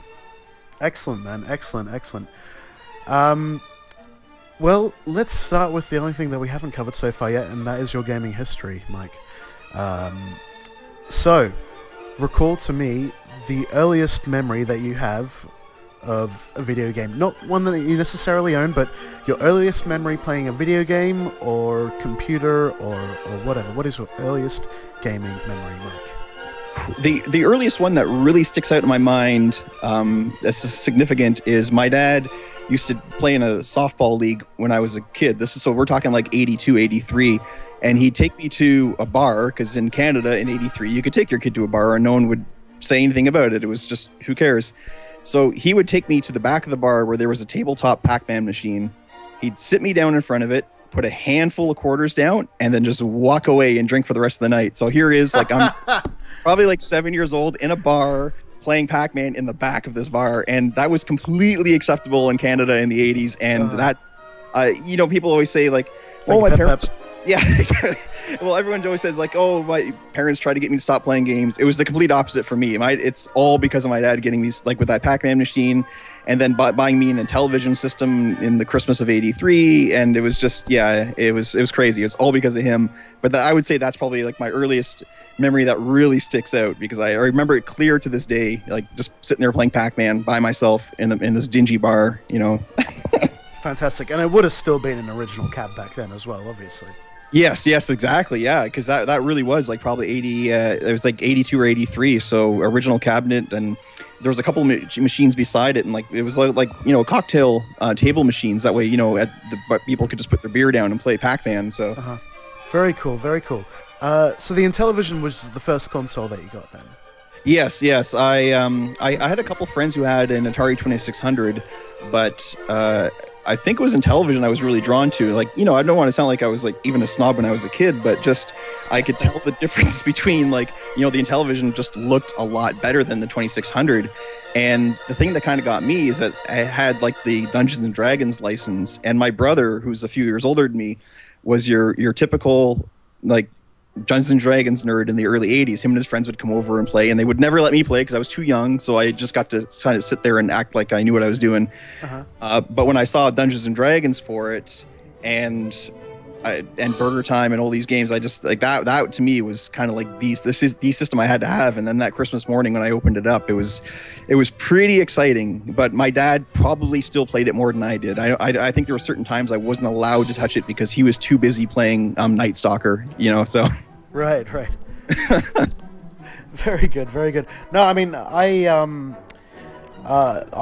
missed out on that generation, I have to say. I was born in '84, and you know, nothing really hit me till the 8-bit. Well, no, I had the Spectrum going for me. I think you know, I'd be at, you know, my cousin's house playing his Spectrum or whatever, and then we had this old Canon PC, which was kind of a one-off model, and that I had like an ASCII version of Pac-Man on that, on a green and black monochrome display, which is. Yeah, it's kind of regressing even further, but still a little bit further along in time. But no, I mean, was the most impactful moment for you in gaming around that era, or was it once the 8-bit era hit with the NES and so on? You know what? Because I would say that was impactful of getting me into it. Now, when the 8-bit era came along, I was still playing games, but I was never allowed to own an NES because my dad had got involved with this woman, and she thought video games were the most evil thing ever. So I could still play really in the arcades or at a friend's house. But I think for me, like where it just absolutely exploded was when he finally got rid of her, and I just went crazy. I bought a TurboGrafx, and then a Genesis, then a Super Nintendo the day it came out. And I just, when 16-bit gaming hit, at the time, you know, I was probably 12, 13, 14 when 16-bit kind of really hit. So I was, you know, working part-time jobs, and I had money. So every weekend I would be buying a Super Nintendo game from a flea market or something like that. And that's when I kind of realized I had a really nice problem where I don't call it an addiction, because it's not an addiction unless you admit it's an addiction. Well, so, is it a vice really when you enjoy it that much? I mean, sure, people enjoy cocaine, but, you know, they're not laughing at themselves in the mirror every morning when they wake up if you're just playing video games, right? I'm just laughing at my bank account when I see that it's empty, you know, that's... But no, I would say, yeah, definitely most impactful was 16-bit. I think because I always have been a bit of an artist, and I took a lot of art courses, and for me, 16-bit was kind of the age where they could really, the art in the concept drawings finally started looking similar to what they could do on the game, like games like Snatcher and Lunar with all these gorgeous cutscenes and whatnot, and that just kind of, you know, that really drew me in. Not that I had ever faded away from it, but now I just kind of decided at that point, you know what, this is kind of it for me. This is what I wanted. You know, just this will be not only my hobby, but probably my obsession as well. So did you, like me, in the mid-90s, say 96 and so on, did you get sucked in by the whole FMV kind of game craze around that time? A bit, and I was always the one, like I kind of enjoyed Night Trap for its silliness and its campiness and all that. And, you know, when I bought a 3DO back in the mid-90s, I don't know how I afforded that making minimum wage, but anyway, I bought a 3DO back. Jesus, dude. That's commitment to buy a 3DO, period. Yeah, and like the full motion video kind of sucked me in when I saw that first commercial for the Sega CD and they were showing Sure Shark. I remember calling my friend right after because we were probably both watching the same show, and I said, "Did you see that? They were real. They were real." Like, you know, it was the little did we know that, you know, that was just, you know, a fad. And unfortunately, like, the Sega CD to me will always be one of my favorite systems. And I always say that because people actually think it's terrible, and I always tell them, like, listen, you're focusing in on some of the horrible FMV games that no one liked. You're forgetting about the handful, like, not maybe on the Sega CD, maybe like 2 dozen or 3 dozen games that were just spectacular and had nothing to do with full motion video. Absolutely. Forget about CNC Music Factory. Forget about Crisscross. Yes, I'm desperately trying to forget about Crisscross because I was like the one kid in my school who didn't own that album, and I couldn't understand why people were listening to it. I was like, you know, back then probably like early Metallica, early Alice in Chains. You know, that was, and everyone's like, yo, Crisscross, jump. Like, oh, no, this isn't. I will not jump. Yeah. But it's funny, actually, if I could just talking about impact of my parents on the systems with the 3DO. So back in the day, my dad saw, like, in the 16-bit day that I was buying way too much, and he was getting a little mad that I was spending every penny on games. So when the 3DO came out, I had to kind of trick him because he would be super pissed if I bought a system that was, at the time, that was like $800 Canadian, which is just insane to think about that. That was like 90. So I had this cabinet set up where I had my TV and all my systems, and I had my Genesis games kind of face out on the bottom shelf, and I hid my 3DO behind those games and just had the controller kind of sticking out through a crack. So he never knew I had like these $800 system sitting back there. How do you hide, Big Mike? How do you hide a 3DO? It wasn't easy, and so was it a Gold Star model or the Philips, the Panasonic model, or what? Panasonic model. It was like the FZ1, okay. And then I actually upgraded to an FZ10 when it came out later. I actually just traded the FZ1 in because the FZ10 had a little bit more internal memory, and to me, it kind of looked more like a game console. But I remember my brother coming to visit, and he had my back because my dad came into my room, and my 3DO was hidden, and I stupidly bought a Jaguar back then too, and it was hidden beside it. But my dad was smart enough to look at the controllers. Like, the 3DO controller kind of looked like a Genesis controller, so he wouldn't know, but the Jaguar controller looked really different. And I remember him walking in, looking down at that controller, and just saying, "What's that?" And just kind of angrily. And my brother just spouts out right away, "Oh, that's some stupid turbo controller for the Super Nintendo Mike bought. What an idiot, right?" And he's like, "Oh, okay." And he walked out like, "Whew," just like saved my ass there. Little did he know it was the Atari Jaguar. Exactly. I almost wish he found out because then he could stop me from buying Jaguar games. You know? Yeah. Okay. Here we go, Mike. I'm gonna give you a pop quiz right now, and let's see how we do here. Name to me more than one good Atari Jaguar game, please. Okay. Tempest 2000, Aliens versus Predator. This is where it gets a little tough. I forgot about Tempest 2000. I'll be honest. Yeah, you know what? Those two jump in my head right away, and I'm desperately trying to. You know what? They had a pretty good version of Doom, even though it didn't have any music. It was still pretty smooth, but wow, I'm trying. Even in my collection, I just have a few. I have some really awful games like Kasumi Ninja and Trevor McFur, but I wouldn't consider those good by imagination. Yeah. So did you actually have the NES or the Master System at all? Because we were talking to Terrence. The big thing for him was the Master System growing up. Yeah, see, I never had an NES or a Master System, but to me, the Master System was almost like this kind of forbidden fruit because all my friends had NESs, and then my one friend I had, he was the only guy who had a Master System, and we didn't even know too much about it because it was, you know, not nearly as successful in Canada at all, and he let me borrow it for the weekend once, and I remember just being amazed at it, how, you know, it was so much more colorful than the NES, and it had all these arcade ports and whatnot. And I was super impressed with it, but it was still kind of, I didn't really get into Master System until actually after the Genesis days where, you know, I had like a Master System adapter for the Genesis and, you know, got into like Phantasy Star and games like that. But yeah, it was very impressive, but just unfortunately, I guess the lack of third-party support just killed it, especially in Canada, because it was like, I know over in like the UK and whatnot, the Master System was considerably cheaper than the NES, so it was actually much more successful. But over here, it was the same price, and it just just didn't work as well. Oh yeah, man, absolutely. I mean, that's the story of Sega's life, pretty much. The Master System was very popular in Australia and New Zealand, though, for a long time, and I think the run that it had in South America and Brazil was just incredible.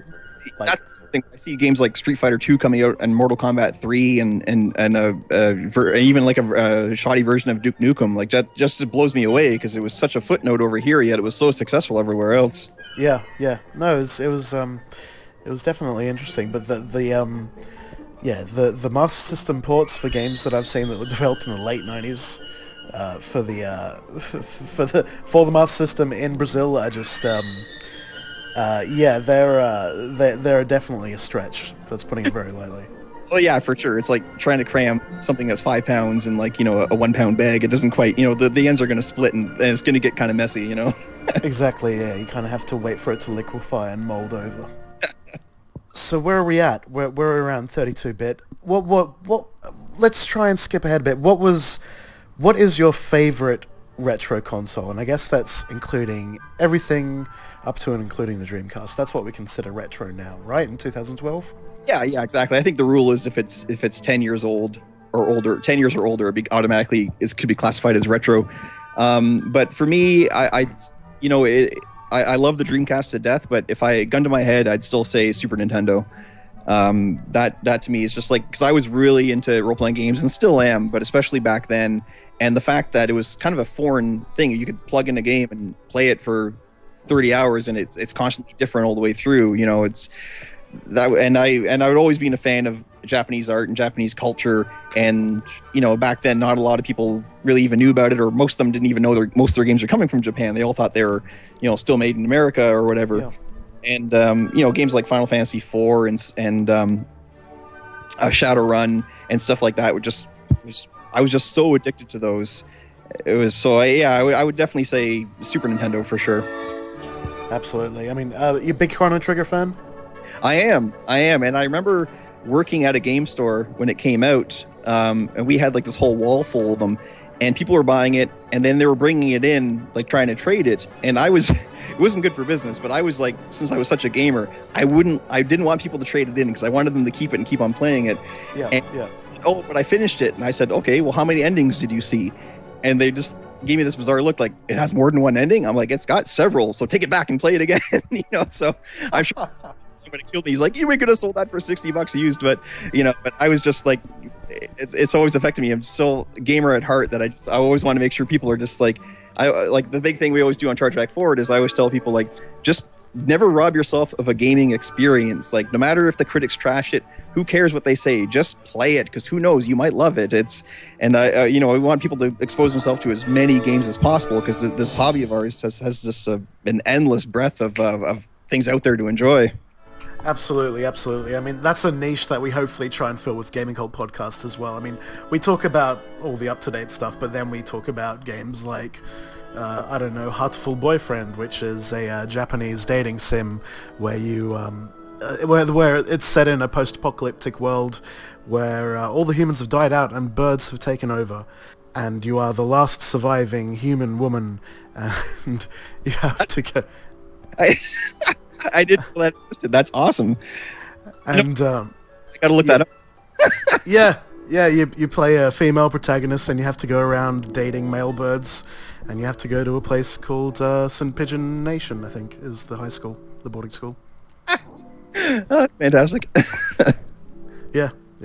I mean, it makes for good conversation. Yeah, the Super Nintendo, that has to be probably my favorite sound chip in a console of all time. But for today, like in today's market, it's an absolute nightmare as a collector. Oh yeah, you know what, I experience that constantly. Like, I'll go on little road trips and visit stores, outside of my area, or sometimes even go to the US. And it's a shame because, like, a lot of sellers out there just fixated with the fact that every rare game is now worth money, and especially like Super Nintendo with the RPGs. Like, just try like someone nowadays like trying to buy Secret of Mana. It's just the pricing is just skyrocketed everywhere now. And it seems to be the Super Nintendo over any other console that the markup is just astronomical to what it was, say, even 5 years ago. You know what I mean?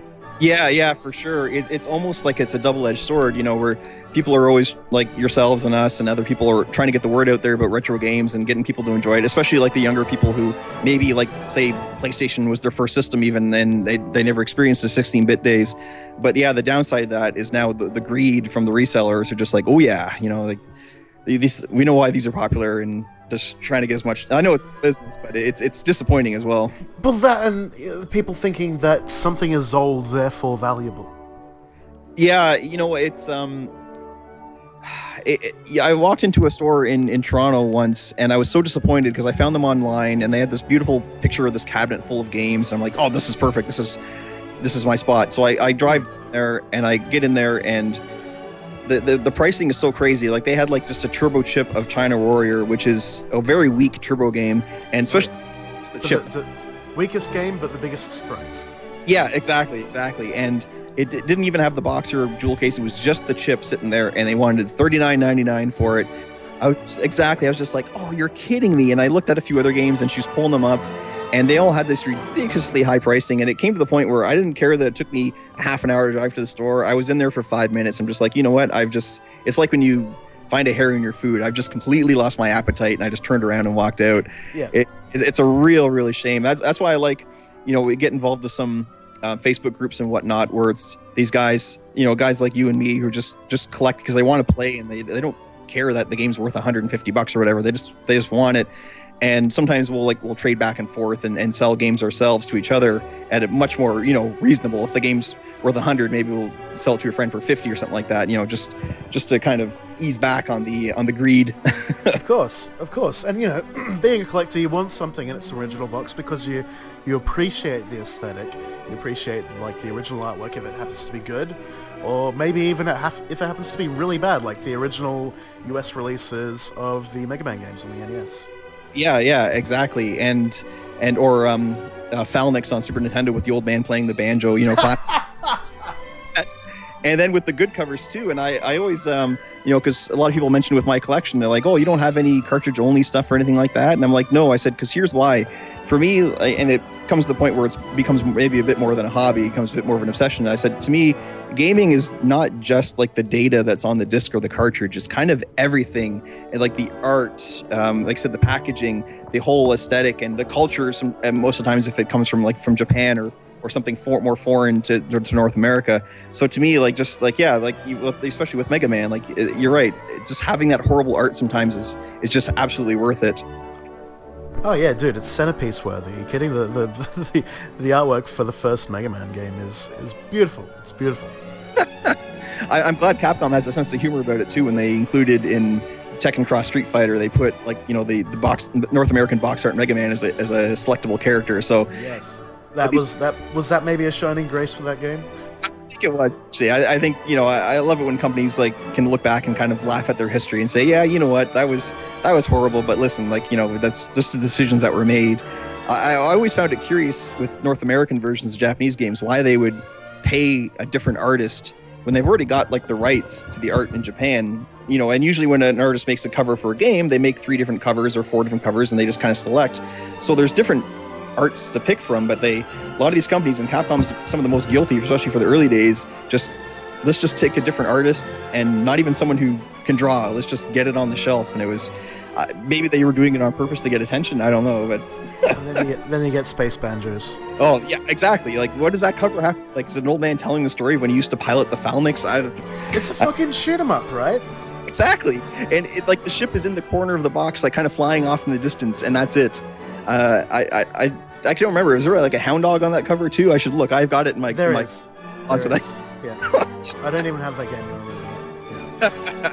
So, Mike, Big Mike? What are some of your favorite games of all time? I'm not saying to put a list out or whatever, but just some games that are super influential to you. They just mean a lot to you. That's actually a great question, because you said the key words are the ones that mean a lot, and to me, Snatcher on the Sega CD because I consider Blade Runner to be the best movie of all time. So, and that movie is just basically that game is just an homage kind of to that movie, and I would say like the first two Lunars on the Sega CD. Again, see, we're talking about Sega CD again. Yeah, man. And I would say, and all these games I'm going to pick are pretty much 16-bit. So like Zelda: Link to the Past and Super Metroid, like those are games that it's very rare that I'll play a game and then instantly need to play it again all the way through, especially like an RPG or like a like that. And those are ones that I think Snatcher, I have this tradition actually with Snatcher. I play through it at least once a year, just constantly go through it. And I've gotten to the point now where I could literally do it in one sitting, even though it's multiple hours. I'll just pick like I get home from work on Saturday night and I don't have to work on Sunday, and I'll just play it. And then sometime early in the morning I'll be done, but it'll be worth every second of it. Excellent. That is a game, like I was saying to Terrence before, that I am still yet to play because it's not the easiest thing in PAL territories to get a Mega CD. That's again a shame of a game that was obviously came out on a system that A, didn't sell that well anyway, and B, I'm sure that not that many copies were printed, especially in the PAL territories. So yeah, it's a real shame. It's a pain to get, but if you ever do find it, it's quite the experience. It's definitely is. I almost don't recommend it to modern gamers. What I mean by that is because it's something completely different. It's something we accepted back in the early days of almost like a text adventure with pre-pictures. Whereas is it something that requires some patience? I wouldn't necessarily say patience. I would say the ability to not have to constantly flick the trigger button to fire at things. That's right. to really get involved in the story. And there is some puzzle solving, and some of it, I look back at it now and I think it's easy because I know the answers to some of these puzzles. But I can see some of them, giving some people a little bit of trouble, and you really have to use your brain in certain parts. Absolutely. Using the brain is the thing that you can do sometimes. Occasionally. I don't like to use it too much. It hurts. When you use the brain, it says, thank you very much. Yes. You have to reward it with something horrible, like, oh, you made me feel smart. Great. Okay, I'm going to go drink 24 beer now. Okay, thanks. Yes. Or I'm going to go play a dating simulator. Yeah, exactly. Take that, brain. From the recent collection videos, I've seen that you've been buying a lot of Japanese 360 games. Now, our co-host Martin from Sweden, he has a Japanese 360, but and while his 360 collection is small, yours is quite large, Big Mike, but you do not have the console yet, do you? Unbelievably not. And I promise every time in a video where I show off a new Japanese 360 game, I'm going to buy a system, but I never do. And it's just that I find the prices to be overinflated, and a lot of it has to do with like the ship. Obviously, the shipping is going to be expensive, but yeah, these sites, like the import, I'm not going to be a commercial here, but everyone knows like a lot of import sites to go to. They just seem to really, really overcharge for the systems. And for me, I would need one of the newer models because of the all the problems with the older models. I don't. If an older problem happens to a North American system, not a big deal. Whatever, it's North American system, they're a dime a dozen. But a Japanese system, it's a little bit more difficult to get that repaired. So I'm on the hunt for just like one of the newer models, Japanese model. Doesn't have to have connect or any giant hard drive. I've just got a bunch of bullet hell shooters and visual novel games, so I don't think I need that much memory. Oh yeah, dude, you could throw any Hong Kong hard drive in it for sure. But yeah, it's definitely a big investment, if you want to call it that. Yeah, and it's I seem to have just every time I buy a Japanese game, I'm thinking to myself, okay, now I'm going to get the system. But then instead of taking money towards the next system, I end up buying another game. So it's kind of I still say I have to get one eventually because now my Japanese 360 collection is getting out of control. So like and the special editions look so good, and a game like with the name Instant Brain just makes you want to play it desperately. Maybe the payoff isn't going to be that great, but with a name like that. Exactly, and I'm always amazed at how, it's no secret that the 360 did not do well in Japan at all. Kidding, yeah. Love still was given to these, and a lot of them are like 360 exclusives. Like they didn't ever came out on the PS3 or anything else. And they're just something about that. I don't know what that is. Either some deal that Microsoft needed with these guys, or just that some of these companies just, since it's an easy system to program for, they just love it so much. But or reduced cost of publishing, possibly in Japanese territories, for the Japanese not giving a single shit about the 360 for at least 3 or 4 years. Exactly. That's a good point. I'm sure that the licensing fee is not even a fraction of what it is over in North America or the PAL territories for sure. Yeah, I believe the only early Japanese 360 game we've talked about on the podcast so far is a title that came out in 2006, and it was called The Convenience Mart 200X. Now, Mike, can you guess what this game is about? It sounds like a really slow version of like a tycoon game. Yeah, you manage a convenience store, Big Mike. You manage the stock in your convenience store, and you manage the finances, and you manage a convenience store. Do you have to manage like the expiry date on all the food? Because that I would fail that instantly. Oh yeah. You got to make sure you have every flavor. You got to make sure you have every flavor of Sprite, Big Mike. Azuki bean, everything. Japanese 360, 2006, the least popular moment in video game history. I would say at least they tried, but I don't think they did. No, they really didn't. Good stuff. So what are you playing at the moment, Mike? I mean, sorry, were there any other games that you wanted to rattle off as some of your favorite of all time that you are very passionate about?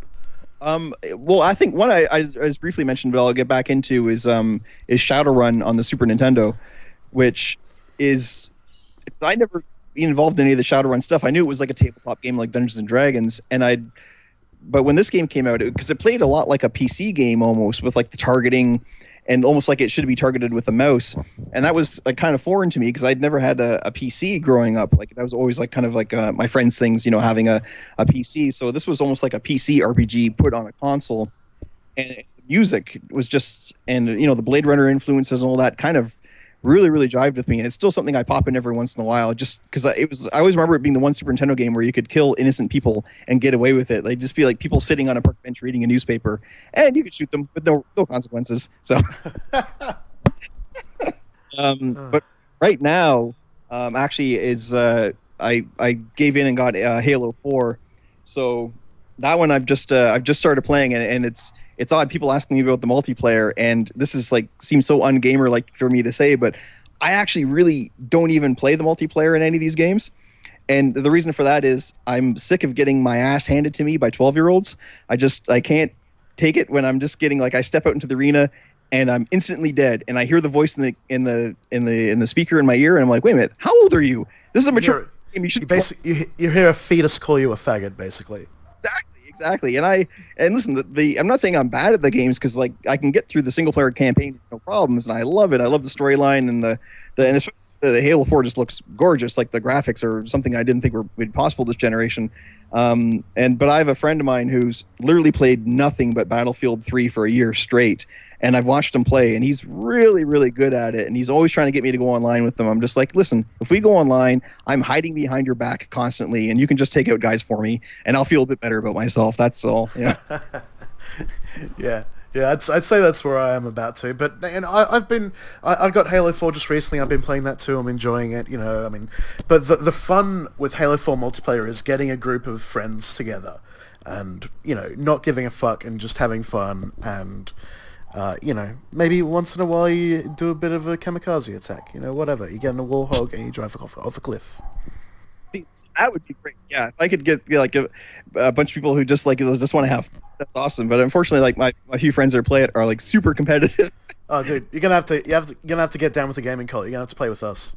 Oh yeah, perfect. Yeah, that would be the way, because I'd be too busy admiring, like, have you seen these textures on these rocks? They look fantastic. Like, oh, who's shooting at me? Yeah, exactly. That's me when I'm playing this game. I'm like, oh, cool, I got 3 kills this round. That's all right. Because I used to play Unreal Tournament a lot back on the Dreamcast days. Like when the Dreamcast was online, that's when I was actually into online gaming. I don't know why. It seems weird using a phone line, to play games on the Dreamcast and all that. Wow, but dude, you revel in obscurity, don't you? I can relate. But yeah, Unreal Tournament and Quake 3 and Phantasy Star, all back in the day, like I was playing online games like crazy. But I think my worry now is I would just, because I have like a seemingly like this addictive personality, I just don't want to touch any other online games, because I'd be afraid I'd just get lost in them. Like when Phantasy Star came out for the Dreamcast, I played that, like my timer was at like, I know, hundreds of hours, And then when it came out on the original Xbox, I started over, and again, hundreds of hours. Wow. Friends would come over, and my girlfriend at the time was talking to them in my place where I was playing, and I wouldn't notice. I would just keep on playing, and they would just get up and go to a different room or go out. I'd still be sitting there playing. So I'm just like, you know what? Yeah, as much as I'd love for that to happen again, I probably shouldn't let it happen again. Yeah. No, I only got as far as the single player in the Dreamcast of Phantasy Star Online, which it's a bit of a non-plus, but whatever. Very good, Mike. Very good. So I guess we'll lead that into. Have you got any recent pickups and anything that you're playing lately that you want to talk about? Let's see. I'm looking around the room because I got stuff piled up everywhere right now, and where I'm because I enter all my stuff into my collection thing here. I've actually, for some odd reason, like I loved Lollipop Chainsaw when it came out on the 360. So now they've gotten a bit cheaper. So I'm now buying like the Japanese special editions of Lollipop Chainsaw. I've got like the PS3 one sitting right across from me now, and there's a couple other things I picked up. I finally got Code of Princess for the 3DS. Yeah, Garrett, a co-host, Garrett Hunter, he's been playing that a lot, and he loves that. It's a good game, apparently. Excellent, because I actually, for my job, I have to travel a lot, so it's good. I usually have a good, pretty good pile of portable games, and that definitely on the next trip, I'm definitely taking that. And other than that, I'm trying to think what I got recently. Resident Evil 6 I've just blown through finally, and a couple other PlayStation 3 games, like I bought the House of the Dead Overkill, and actually got something hasn't even come in yet, but one thing I discussed a lot in my videos is I'm not a big fan of digital downloads at all. Like if there was like a physical version of the game available, I'd rather get that. So I've actually you about to talk about Okami HD. Wow, you can read me like a book. Yes. Hell yeah, man. Hell yeah. You got that Asian copy? Yes, the Asian one, which is cheaper than the Japanese one, and it's got English subtitles. Yeah, so I actually just ordered that the other day, so hopefully it'll be coming in the mail by the end of next week. He'll be very excited to play that. Martin and I are very excited about that one. I mean, not maybe it's just you, me, and Martin that are excited about that. The fact that we can get a physical copy of Okami HD with English subtitles. But there you go. Go to playasia.com and you'll be able to get it there, the Asian version. Yeah, exactly. And because I bought that with the back in the day, I bought the Resident Evil 4 and Code Veronica HD collection. Like I bought the physical version of that because Asia got like this wicked box set with an art book, and then even the Chronicle games, I bought that on the PS3, like an actual physical copy of it. So I saw that, yeah, on your on the pickups feed for sure. Because I'm always concerned that especially in North America, we seem to have this culture obsessed with digital downloads, and I understand the convenience and all that, but like I was discussing earlier, like to me, it's more about the packaging, and the art, and everything that goes with it. So if it's available, even though I got to pay more for it, you know what? It doesn't matter. It's worth every penny to get. Just putting that up, but just putting this out there. What if you want to play that game in 20 years' time? Perfect example. I'd mentioned that I was having kind of a back and forth with a friend of mine who's very pro digital download, and I said that same thing. I said, listen, like when you're out of hard drive space or you can't connect to your server or whatever, or your system dies with it on the system and you can't reconnect to your profile or whatever, I will still be able to play it because I have this disc and I'll be able to pop it in to any PS3 or 360 I want, and it will work. And that's my real concern. And I know I'm fighting a losing battle by the industry going towards digital downloads because it's cheaper for the publisher and whatnot, and they can really control the pricing even more than they do now. But Bruce Willis was mad when he figured out he couldn't hand down his iTunes collection to his kids. Bruce Willis was so mad. Right. You know what? And they've gotten to the point now where it's not like they don't want the item you buy to be really yours anymore. It's kind of theirs, and you're just kind of loaning it for a while or leasing something. And listen, I don't want license. Yeah. I don't want to lease my game. I want to own my game. I want to, like you said, in 20 years from now, and it will happen because I'm playing games that I bought 20 years ago still to this day. So 20 years from now, if I want to play, like Okami HD, screw it. I've got the disc. I'll pop it in. I'm a little worried about these, these digital downloads just kind of overtaking everything. And like I said, unfortunately, I love to believe it's not going to happen, but sadly, I believe it is. Maybe not in the near future, but sooner than later. Yeah, it'll go all the way there at some point for sure. Great. Well, thank you very much, Big Mike. Oh, no problem. Thank you. I really appreciate this. This has actually been a hell of a lot of fun. No, thank you, man. And before we go, can we get a classic album recommendation from you, Big Mike of Chargeback Forward? Ooh, classic album. Okay. I'm a huge fan of 90s grunge music, so I got to pick something that's it's kind of a depressing album, but don't listen to it in a bad mood. Is Alice in Chains' "Dirt"? That's the album has Rooster on it and Godsmack, and it's to me that's I always love that style of music, and that's but like I said, don't listen to it when you're upset because it'll make you even more upset. No, man, it can be cathartic. Are you kidding? Well, thank you very much, Big Mike. And where can we catch you, of course?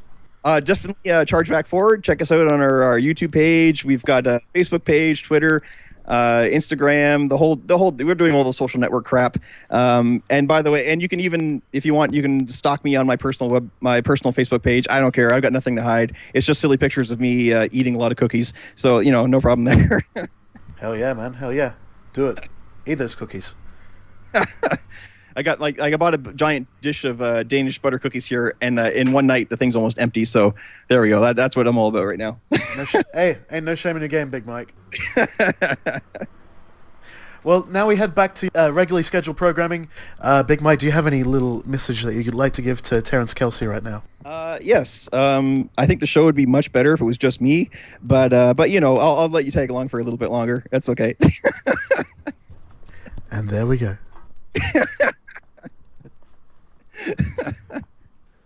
Wow, that was a great one-on-one chat with Big Mike, Jake. Thank you, Eric. I'm impressed with your one-on-one interview skills, and I think that you guys had a lot of interesting things to say. That was really cool. I got a real insight into who Big Mike is. Thank you very much. Mm-hmm. So, Terrence, moving on, where was your stepping point for the 16-bit? Well, obviously the Sega Genesis because it came out first. Right. And, it wasn't a decision like some of our other co-hosts of Mortal Kombat having blood on the Genesis and not on the Super Nintendo, that kind of thing. No, man. Like I was like a heavy arcade frequenter when I was a kid. I walked dogs for the sole purpose of getting enough money that when I was paid every Friday, I could go to the local arcade and spend every last dollar that I had made on the arcade games there. So when I'm being told I get a quote unquote arcade perfect version of Altered Beast at home, and Golden Axe, and Space Harrier, etc., I got stoked. You rose from your grave. Yeah, I rose from my grave. Hey, any of you guys seen a movie called First Blood with Sylvester Stallone? Yes. Yeah. Okay. Yeah. And you guys have played Golden Axe, the arcade version? Yeah. No. The arcade version, not me personally. No. Okay, well, Okay. get on that because they actually stole a soundbite from First Blood when David. Did they Caruso, really? Yeah, when David Caruso gets like hit in the legs with that spike trap that just fixes to his legs. Yeah. He screams, "Oh shit!" And that is literally one of the screams. Not kind of like it sounds like, it is the scream. Is it really? Yeah, and I had seen First Blood countless times before I had played this game. So as soon as I heard it, I'm like, "What is going on?" So I guess one of the developers of one of the programs from Golden Axe was a fan of First Blood and decided to take a liberty because back then no one, who would make the connection? There's no It would be so digitized as well that it would be unintelligible to a point as well. But it's actually pretty clear. You should check it out on MAME or watch a video or something. I think there might be in one of those PS2 collections or something. There might be a port of it somewhere. Yeah, I think if you clear the Genesis version, you get the arcade version. Yeah. It's like an unlockable thing on one of the. What were the Sega differences? What made the arcade version different? Okay, so the arcade version sprites were bigger. There was more kind of like scaling effects in it. The magic looked cooler, and there was actually only 4 stages in the arcade version. Oh wow, I didn't know that. It was a quarter muncher to be sure, but yeah, everything was bigger. You know the way it is. The music sounded better. The sound effects were at a higher sample rate, etc., etc. But they're both, equally playable. I actually love the Genesis version of Golden Axe because there's a couple extra stages, but then they had this side game called The Duel, and it was just pretty much kind of like an early fighting game where you went against characters and then bosses from the game, kind of one-on-one or one-on-two combat. So it was pretty good. That's definitely anybody that's like has a Genesis or whatnot or Mega Drive and wants to play a good old game. Get your hands on Golden Axe. I'm getting some memories from that right now. All three Golden Axes were great, as far as I can remember. I mean, yeah, Golden Axe is ultimate party game if you still have a Mega Drive or a Genesis, and you can still hook it up. And you still have a CRT, so you're playing without that input lag. Sounds like a hell of a party. Yeah, man. Woo. Yeah. Well, that goes along with the YOLO shirts and the Skrillex. Yep. And what's that fucking drink called? Aftershock. I don't know if you guys have Aftershock in the States. We don't have it here. We don't have it here in Australia either because I don't think it's legal. But in the UK there is a drink called Aftershock, and you have shots of it. And what it does, you drink it, and it gets you drunk, but then it crystallizes in your stomach. And the next morning, when you drink water, you get drunk again. Yes. Hey. Aftershock. Yes. Whoa. I need you this. just saying that? My parents had like bottles of that stuff when I was a kid. It's like big and fluoro colors. Yeah, my mom drank it all the time. Like with parties and stuff like that. That explains a lot. Wow. Zach. I'm sorry. I'm sorry, Eric. No, I'm really remembering this. They had Aftershock all the time. Really? What the Are you ready to have your mind blown? Where do you think Aftershock is made? Canada. Yep. Is it really? Well, Yep. this conversation has come full circle. Yes, right. it has. But it's distributed. done. It's distributed by Jim Beam Brands in Illinois. Oh, really? So there you go. There's another North American free trade agreements collection. You think? What up, NAFTA? Big ups to NAFTA. Big ups to NAFTA. You think anyone's ever been seriously, had serious problems because of it? Like, I can't imagine that'd be good for you or your stomach. It's like, what, you think it reaches an addiction level the same of like inhaling computer dust or something? I don't know. I can't imagine anything crystallizing inside of you being entirely great. I mean, that video is internet folklore now. It's like it's an old relic now by YouTube standards in the scheme of things. But that still, to this day, that video of that girl inhaling computer duster in her car, can after can after can. Yeah. Oh my God! She's walking Intervention. on sunshine.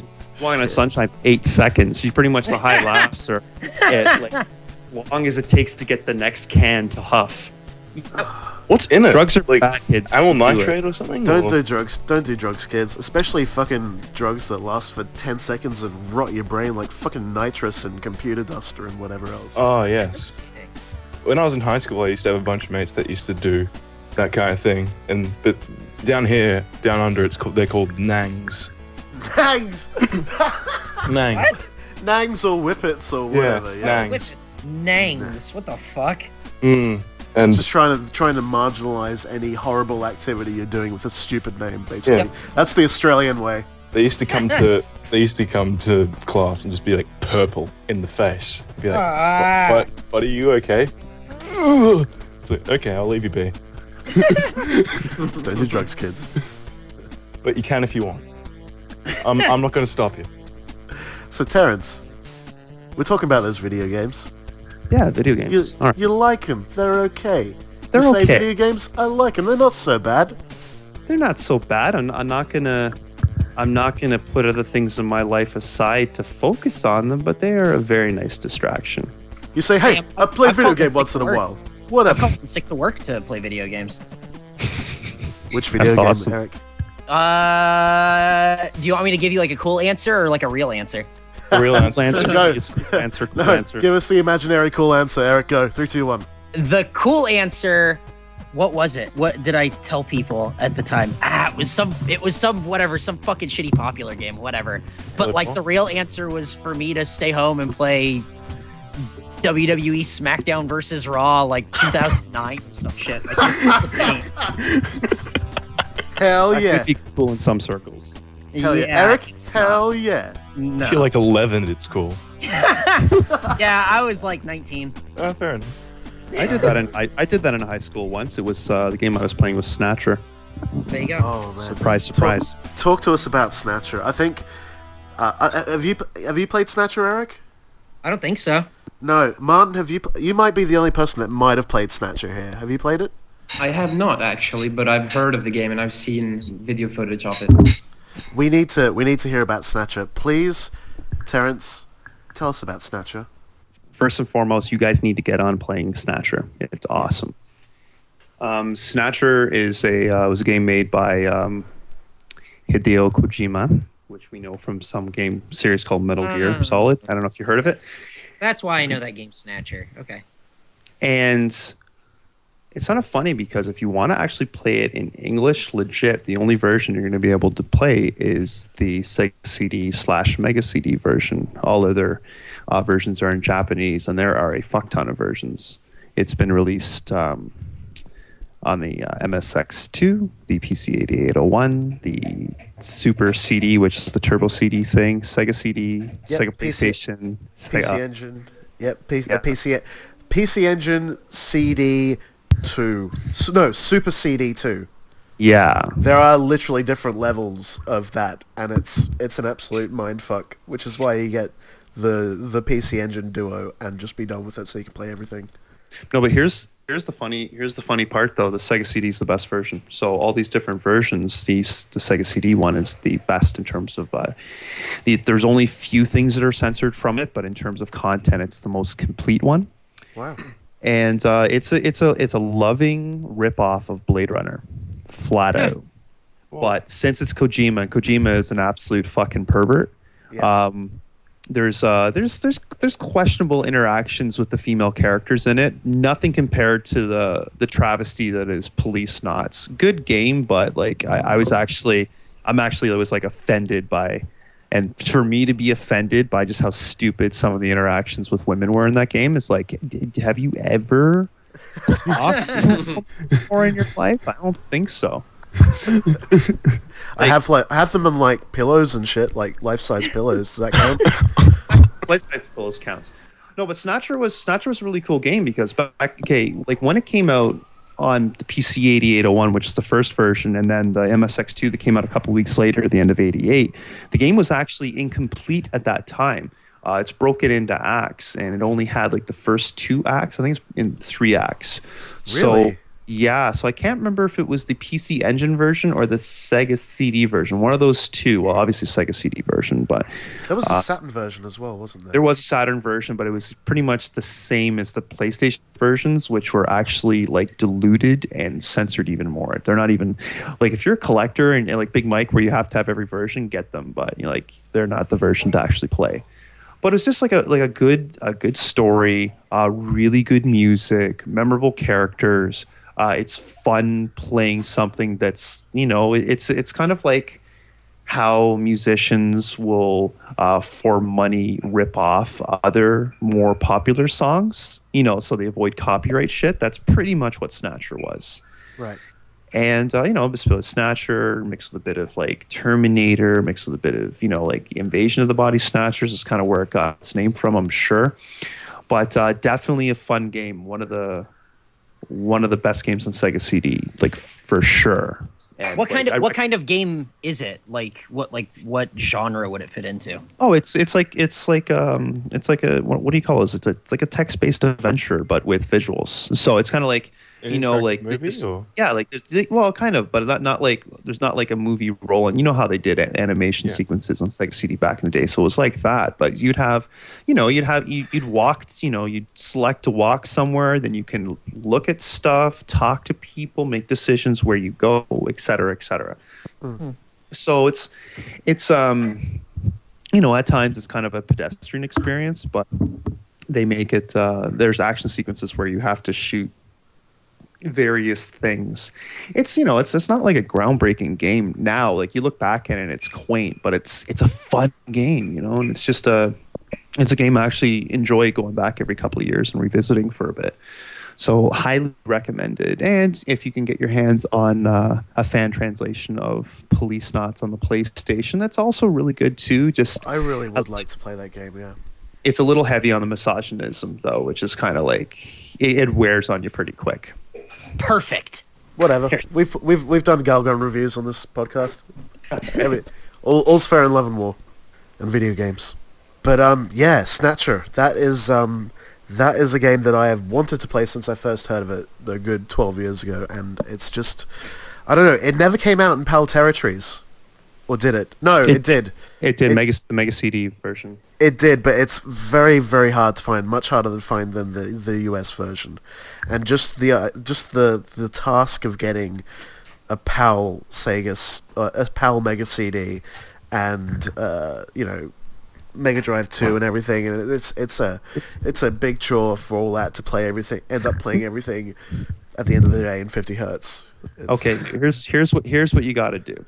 At this point, you're not taking any money away from Sega or Konami.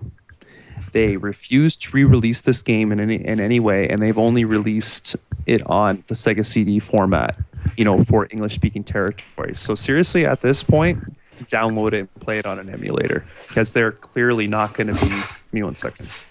They're clearly not going to be releasing it anytime soon. So just fucking download it, and then save yourself trouble. Who's doing the dishes? Yeah, is this part of the podcast where we get to hear house chores? Yeah, house chores are. That's what it sounds like it's done though. Thank you, Jess. What is she smash? Do you do your dishes by smashing glasses everywhere? That's actually how it's done in Canada. It's not. It's a little different there. It's a tradition that's exclusive to Canada and Greece.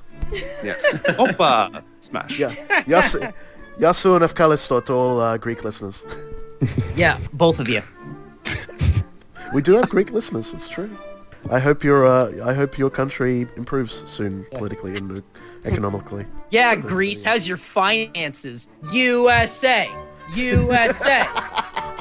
Guys, yes, that's it. Empathy immediately followed by USA.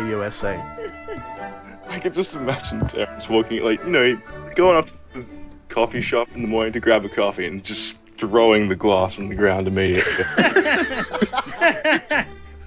Actually, we don't throw it at the ground. We whip it at the barista. Even if we enjoy it, that's a sign of respect. So it's like when the Romans used to burp after a meal or something. Then head down to the vomitorium. We do it all over again. That's right. Make some room. So, what are your favorite video games, Terrence? You obviously, I'm not asking you to pick your top 5 or whatever. What's your favorite video game of all time? Because it's like, not many people can make that choice if they've been playing video games all their life. But what are some of your favorite video games? I was gonna rhyme off what comes to my head right now. So Shenmue 1 and 2. Yes. Martin, we did it! We did it, Martin! Yeah, we did. One more of the club. Fuck you, Eric. Lunar 1 and 2. Pretty much every version of Lunar 1 except the iOS version. There's an iOS version, really? Yeah, there is. It came out a couple of months ago. It's kind of like a bastard mix between the PSX version and the PSP version. Oh, okay. I'm playing the PSP remake of it, and it's really good. I love it. Yeah, it's actually, with the exception of some of the choices, I guess, is contractual reasons. They re-recorded all the dialogue. I guess because they expanded things as well. But you really kind of miss the original voice cast that was on the. Because they used the same cast on the Sega CD. They used that cast later on the PSX versions, which is really cool. Getting the same people come back to reprise their roles. Oh, what else? There's been 3 different re-recordings of the voice work for Lunar Silver Star. Yeah. Wow. Yeah. That's very elaborate. I'm gonna have to check out the other versions now. Holy crap. Well, there's and then there's the non-voice version, which is the one that I'm going to be playing next, which is the final version as far as I'm concerned, which is the Game Boy Advance version, Lunar Legends. Right. which is a huge retelling, considering you meet Nash, which is the mage, pretty much right at the beginning of the game. That doesn't happen later. Anyways, games I like. Also a fan of most of the Resident Evil games. I think 2 and 4 and the remake of 1 are my favorites. Love Silent Hill 2. Just real quick, what did you think of 6? Stay tuned to Charge Back Forward later in the year. Ooh, look at you. No, Mike got to play it first, and I'm actually borrowing his copy because I was playing Resident Evil Revelations while he was playing 6. So we're going to do a special on Resident Evil actually before the year's out because it's been a big year for that franchise. Excellent, man. I can't wait. I saw your most recent video was Mike's review / passionate rant about Resident Evil 6. And I really liked that video. It was good to see someone, an opinion of someone who really liked the game. And it's Big Mike too. Don't fuck around, right? Exactly. He knows his shit. He really does. Yeah, it's kind of funny. Like it's really sad we couldn't get Big Mike on this podcast because it's kind of the whole dynamic of him and I is really, really unique. And I'm always like, whenever we do a video, like it's not like we talk before about what we're going to talk about. It happens fresh and for the very large part unscripted. So every time we shoot a video and he starts talking about something, I'm hearing it for the first time. So it's absolutely. As for us, we're very professional. We plan out everything ahead of time. All Sonic fanfics are pre-written. Mm-hmm. They're voiced on it's like let me just say this podcast it's designed by committee. There, I'll admit it. I did in fact go through the 50-page document that prepared me for this podcast and all the topics that we could be discussing. Yeah, good. My paralegal handed that to you.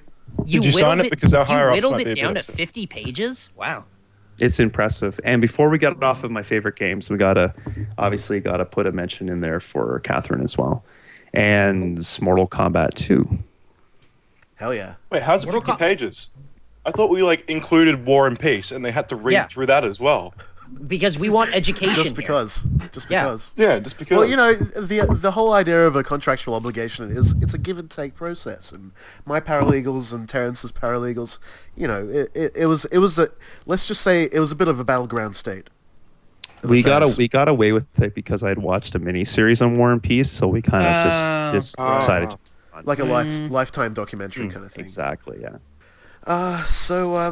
Great. Would you care to elaborate on Mortal Kombat a little bit, or Mortal Kombat 2 is the fan favorite. It was the Mortal Kombat game, pretty much. Mm-hmm. Well, that was a good time to be a fan of fighting games because you had obviously Street Fighter was in its at that time its heyday. Because it's had a resurgence with Street Fighter 4. And I don't know, I think Street Fighter, the brand's gotten a little diluted with all the crossovers and shit that's happened lately. Yeah, it's doing the same thing it did in the 90s.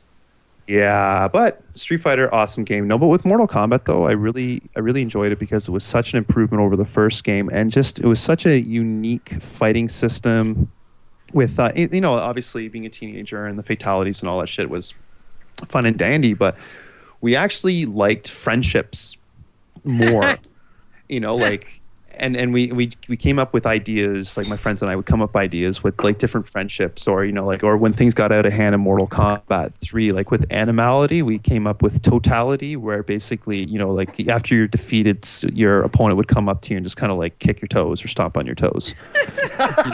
Okay, what a dick! What a dick! I loved the juggle system, how you could charge moves and implement them into combos. It was a very organic, natural combo system. Now I find with a lot of video games, they tried after that with Killer Instinct, they went overboard where it was more kind of a button sequence as opposed to timing. I really appreciated time because you had to be good at Mortal Kombat 2. Yeah, you didn't really have to be good at Killer Instinct. No, that's just all, if you're good at that old game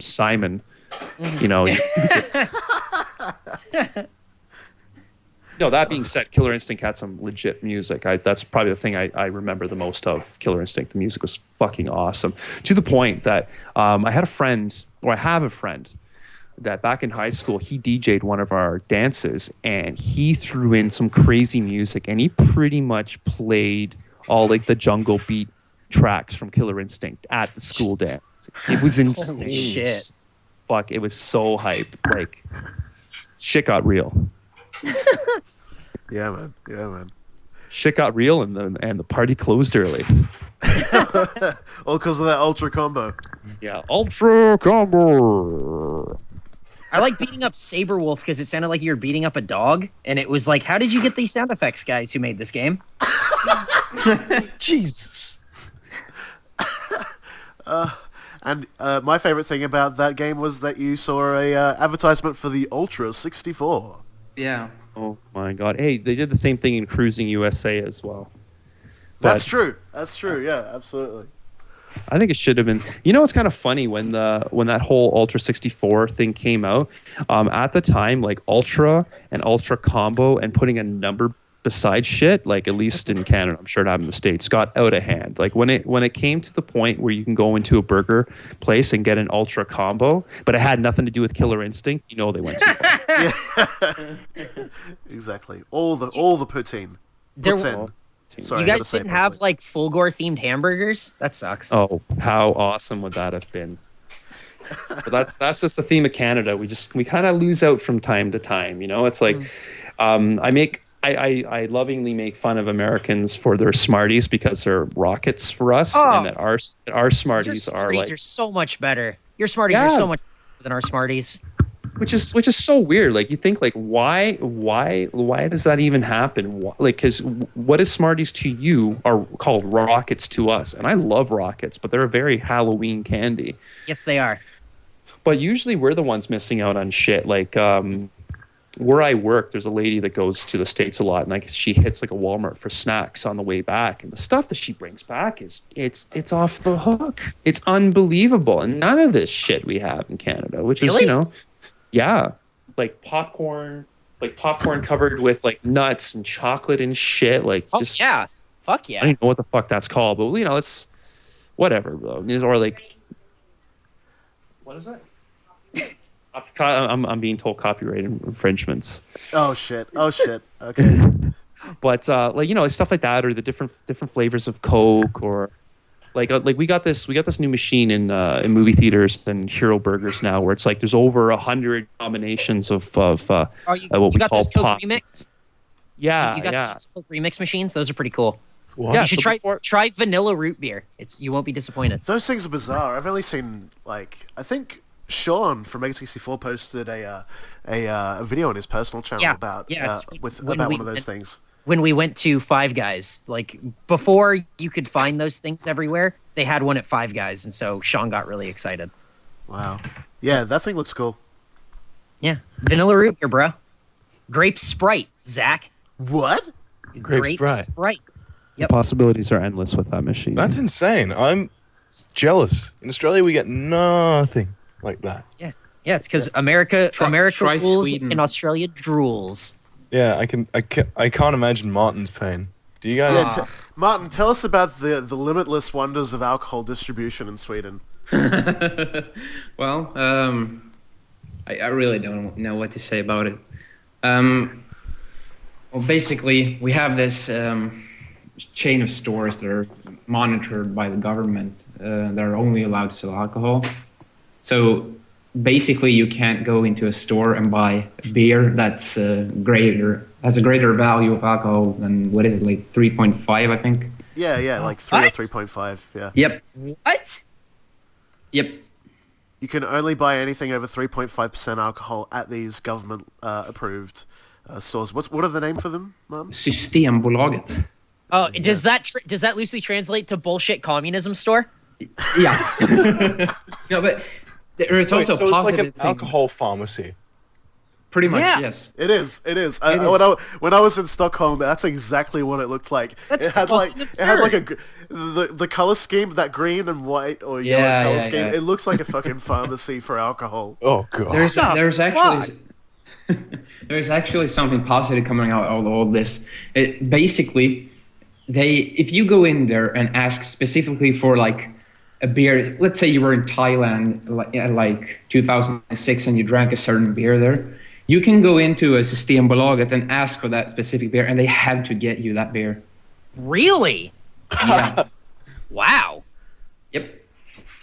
That's Wow. interesting. That's very cool, but I can't imagine your drinking population would be that big, like under those kinds of, circumstances. You'd be surprised. You'd be Really? surprised. Mate, For it's sure. not We fun. have something similar in Canada like that. Like in Ontario, we have like the beer store, and we have the LCBO, and the LCBO is where you get your liquor and stuff. See, like when we were in the States, my girlfriend and I were we went to Ohio back in summer to go to Cedar Point, and we just wanted to, we're just laughing at the concept of getting booze in a convenience store, but doing that and doing it in a supermarket and whatever, it was like so sketch. Like the LCBO, like that, it's a government run thing, but it's so beautiful. One of their stores close to here, they basically renovated a huge train station, and it's just like booze of every make from all over the world, and it's like so legit. It's like, and it was so big, we saw a couple literally get lost. They were like calling out to each other. It was so big. Marco Polo, yeah. We have stuff like that. We have beverages and more. We have places where you can get, like these limitless places of alcohol from all over the world. They're like in big warehouses and stuff. But at the same time, there are times where I just want to go get a bottle of vodka and then go to a party and get fucked up. And at the same time, maybe I want to get chips. Like I just go get it at a grocery store. It's convenient. It's called a convenience store because it's convenient. Yeah, but We are fighting to get that here as well. Australia already has a drinking problem with that kind of I can only imagine what would what would happen if beer became widely available, or even liquor or goon at like the corner store. Things would be fucked. Terrence, just for reference, goon is boxed wine. You guys have a name for boxed wine? Yeah, You it's guys goon. call it goon? We made boxed wine. That is an Australian invention. Yeah. Oh, that's Boxed wine is an Australian invention. It's called goon. Yep, we call it goon. Call it Holy Tetra Packs shit. here. Like goon sack. We Tetra call them Packs. bag and box. yeah. We just call it boxed wine. I call it a good fucking Sunday. Wait. Martin's was the best. Martin, what do you call it in Sweden? Bag and box. Love it. Bag and box. That's what it is. Right, what it says. That is on what the it package. Gaming Cult Alcohol. Podcast, episode God. 20.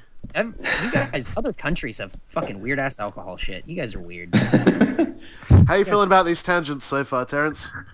Pretty good. I put you guys on mute because I didn't want you listening to me eating corn. Hey, man. It's all good here, man. Community corn.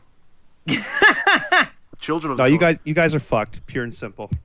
Thank you very much. Oh, We can only take that as the highest compliment. Absolutely. Coming from me, that is like that. You can't get any better than that. Perfect. Well, thank you. We did it. You made it. Zach's You're offended. something special. Zach is like bummed out. You can hear like the sadness in his voice. You okay? Zach, my brother, what's wrong? no, I thought we were. Are you still thinking about the Cortana thing with the towel? That's always going to be there. It's going to be a lasting memory of you, Terrence. But it's. I mean, whenever I watch Charge Back Forward now, I'm just going to be like, oh hey, that guy wants to jizz all over his towel. It's a Cortana. Cool. But No, through Cortana. through Cortana. Yeah. Jeez, what am I thinking? He's disrupting matter, as it were. But I don't know. It's you started and you came here and you said, "What's up, fuckers?" And now you say we're fucked, sick, we're outcasts. And you say fuck you to my daughter on her wedding day. On her wedding day. I actually spat on them. I was gonna say something a lot worse, but I can't. You come to me on the toilet's wet, and you spit on her. Are you trying to do a Godfather impression? Is that your fucking Is that a Godfather Godfather impression? impression? Not the best Godfather impression you can do. Fucking pathetic. I can imagine Jake would do a good one. Yeah, but I have to have an orange in my mouth. That's just... Whoa.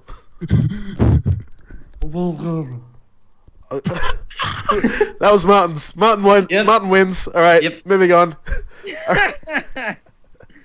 All right, let's head on to our regular bits and pieces, gentlemen. Does that sound good? Yep. All right, excellent. All right, we got a comment on our Facebook page from Tommy Dunn. God damn, so glad you guys used a Vogue song on your episode 19 opening. Ever since I saw the Vogue Dramatics video, I've wanted to hear more of the music used in voguing. The only song I managed to find myself was the I Just Wanna Fuck song by the Baltimore Club. Classic.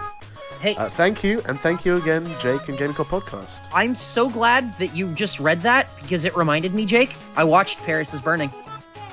That's a good film, man. I watched documentary. it. That is one hell of a documentary. Isn't it great? It is like really, really well done, and at the end, kind of sad. It is. It's very we won't say why, but it's yeah, that's a good one. We're talking about the ballroom scene here, Terrence, which is like I guess the sort of the black gay underground is the best way to describe it. It's like that is like super interesting. Like what a weird and interesting like kind of subculture that started out of just people making clothes and then modeling the clothes and then getting like fucking out there with it. And then Acid House happened, and in Detroit and Chicago out of those clubs, and then voguing happened, and it still happens, and yeah, it was a whole thing. Awesome. Paris is Burning documentary. Go check it out. It's on Netflix. Fantastic. It's on Netflix. Yeah, whether you're interested in queer culture or not, it's just a genuinely great documentary. It is. It's really well made. I actually thought that the documentary would have been about Paris burning, and then the sad thing at the end is you cease to see Paris burning because the documentary is over. My bad. Yeah, it's like the Kane and Citizen Kane. It's all you just get thrown for a loop. Sorry. Yeah. So man, I'm all about Rosebud. It's good. Yeah. This one is from it's actually from a friend of mine, Alex Coe, who I forced to eat natto once on YouTube. Yeah. Hi guys, there was a lot of talk about Sonic soundtracks in a podcast recently. We've been playing a lot of the Sonic R soundtrack in the background from the infamous Sega Saturn game lately as well. Everybody super Sonic racing. Exactly, Martin. Exactly. Martin, will you record a new version of that song, please? Yep. Yeah. I will. Just for you, Eric. Please. Oh God, thank you so much. Yep. Sonic R karaoke with Martin's son. Terrence, are you familiar with the Sonic R soundtrack? I wish to say I was, but I'm familiar with other soundtracks from the Sonic collection. You missed out. You missed out. Yes, you have. Sonic R. I'm gonna enlighten you later on, man. All right. Don't worry, it's gonna happen. The best game soundtrack of all time. Yes. And Alex continues. There was a lot of talk about Sonic soundtracks in a recent podcast. I was a little disheartened that there was no talk about the recently released Sonic Generations. Not only was this one of the only good Sonic games since Sonic Adventure 2, in my opinion, this game has possibly the best soundtrack for a Sonic game in history. Wow. Obviously, he's not put it, but obviously behind Sonic R. That goes without saying. Of course. Yes.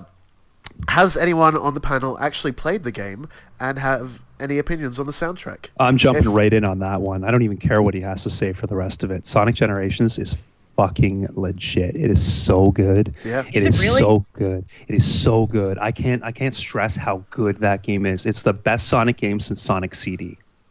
Yeah, I agree. And the music is just fucking off the hook. It is so good. It is so just thinking about it right now, I want to play it again. I haven't played it because I felt like I'd been duped so many times by shitty Sonic games that I didn't even want to get into it. But if it's really that good, it makes me want to play it. You guys made those Mega 64 videos as well. Yeah. The Sonic sucks and the Sonic still sucks. Yeah, because that fucking franchise fucked me so many times. You didn't like Shadow the Hedgehog? No, hey, despite the fact that he had a gun, no, I didn't like him. You didn't like Sonic and the Black Knight on the Nintendo Wii? Oh my God, Sonic and the Seven Rings? Fuck off. I've got to give a shout out to Game Grumps at the moment. They're playing through Sonic 2006. Yes, they are. Oh, yeah, that's terrible. And is man, that the one for Xbox 360? It was, yeah, and Okay, PS3. The PS3 version was even worse. But yeah, that game is so fucking bad. Like, there's a part where a police captain goes, "Hey, go talk to these 5 cops and see which one of them's the police captain," and then it's none of them. and you go back to the original guy that you talked to, and he goes, "Oh, I was the police captain the whole time." What? Wow. The fuck? Where's are the we slap doing? button? Oh my god! What a The fucking slap button just didn't work. piece There of was shit. one. It just didn't work. Ugh. Yeah, no, I mean, Game Grumps are playing through that at the moment, and it's amazing. It's the most broken game ever made. Yes, it is. You guys want to Yeah. see my favorite Sonic game? Yes. Please. Okay, it's a 55-second clip. There you go. We'll post on the Facebook wall. Oh, I'm so excited. All right, here we go. Live reactions. Let's play Sonic the game. What? Why does it start like this? What did you send me to?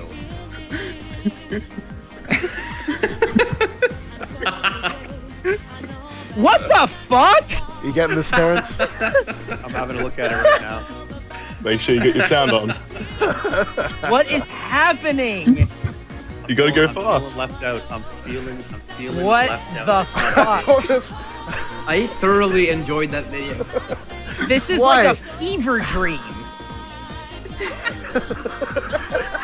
There it is. Wow. Oh, look, there's more videos. Santa's actually obligated to go fast. Gotta go fast! Titanic Hedgehog guy in the speedrun. I have downloaded this and played it once. It's so terrible. You can play this game, and it is terrible. Oh, look, there's even instructions for the desk. Open this video, set the mode to loop, turn the volume all the way up, change password on a computer, lock computer, and enjoy it. This is fucking absurd. Terrence, can we get a review? I think Terrence, now. I'm Terrence so- did so fast he's gone. Yeah. I'm so disturbed. Did you go too fast, Terrence? Yeah. I'm so disturbed. No, it's kind of funny. I could imagine that's probably what it's like to do really illicit drugs, and that's what you would see, like hallucinogens, and that would make me want to kill myself. What? You just see Sonic everywhere. But a really bad Sonic. It's like Sonic, but like Sonic. a dumpy man in a Sonic costume. Yeah, it all originates from there was this one drawing that some kid did of Sonic, and have you guys seen that? And people just draw Sonic over and over, like looking really stupid because originally some kid drew. And then it turned into the how to draw Sonic thing. Yeah. Yeah. No, that was great. That was great. Those who haven't seen the picture, here it is. Yes. God, I'm very excited. Again, facebook.com/gamingcultpodcast. That is our central social hub. We also have Twitter at Jake Games.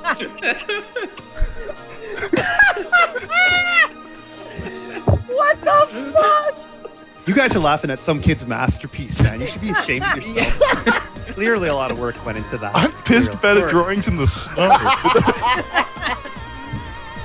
I love the way he drew the sky because that's exactly how I drew the sky when I was a kid.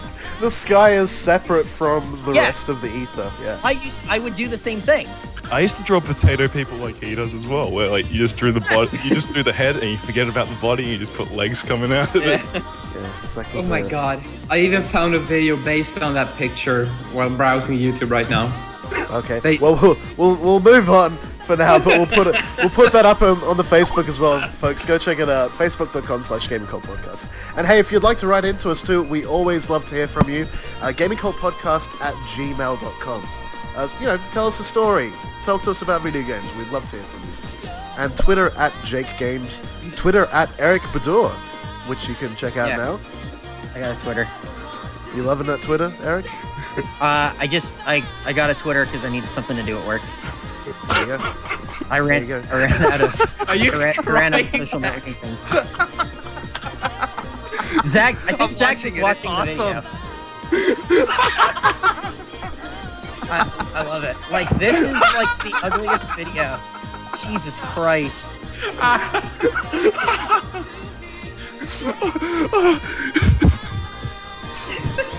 Gaming Cult Podcast, an audio-only podcast. I'm sorry, guys. I'm sorry. Thank you, viewers. Yeah. I'm sorry, my body was not ready. But yeah, Twitter. Terrence, like we're gonna move on from that cleanly. Yeah. Okay. All right, guys. Can we get we need a segue. Can we get a 2001 Monolith segue into the next thing?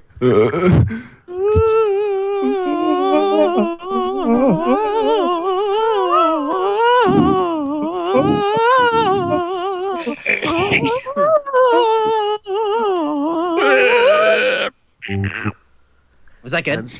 Yes, that was perfect. Thank you, Alex, for that email. Moving on to classic album recommendations. Classic albums from any genre up to and including the present.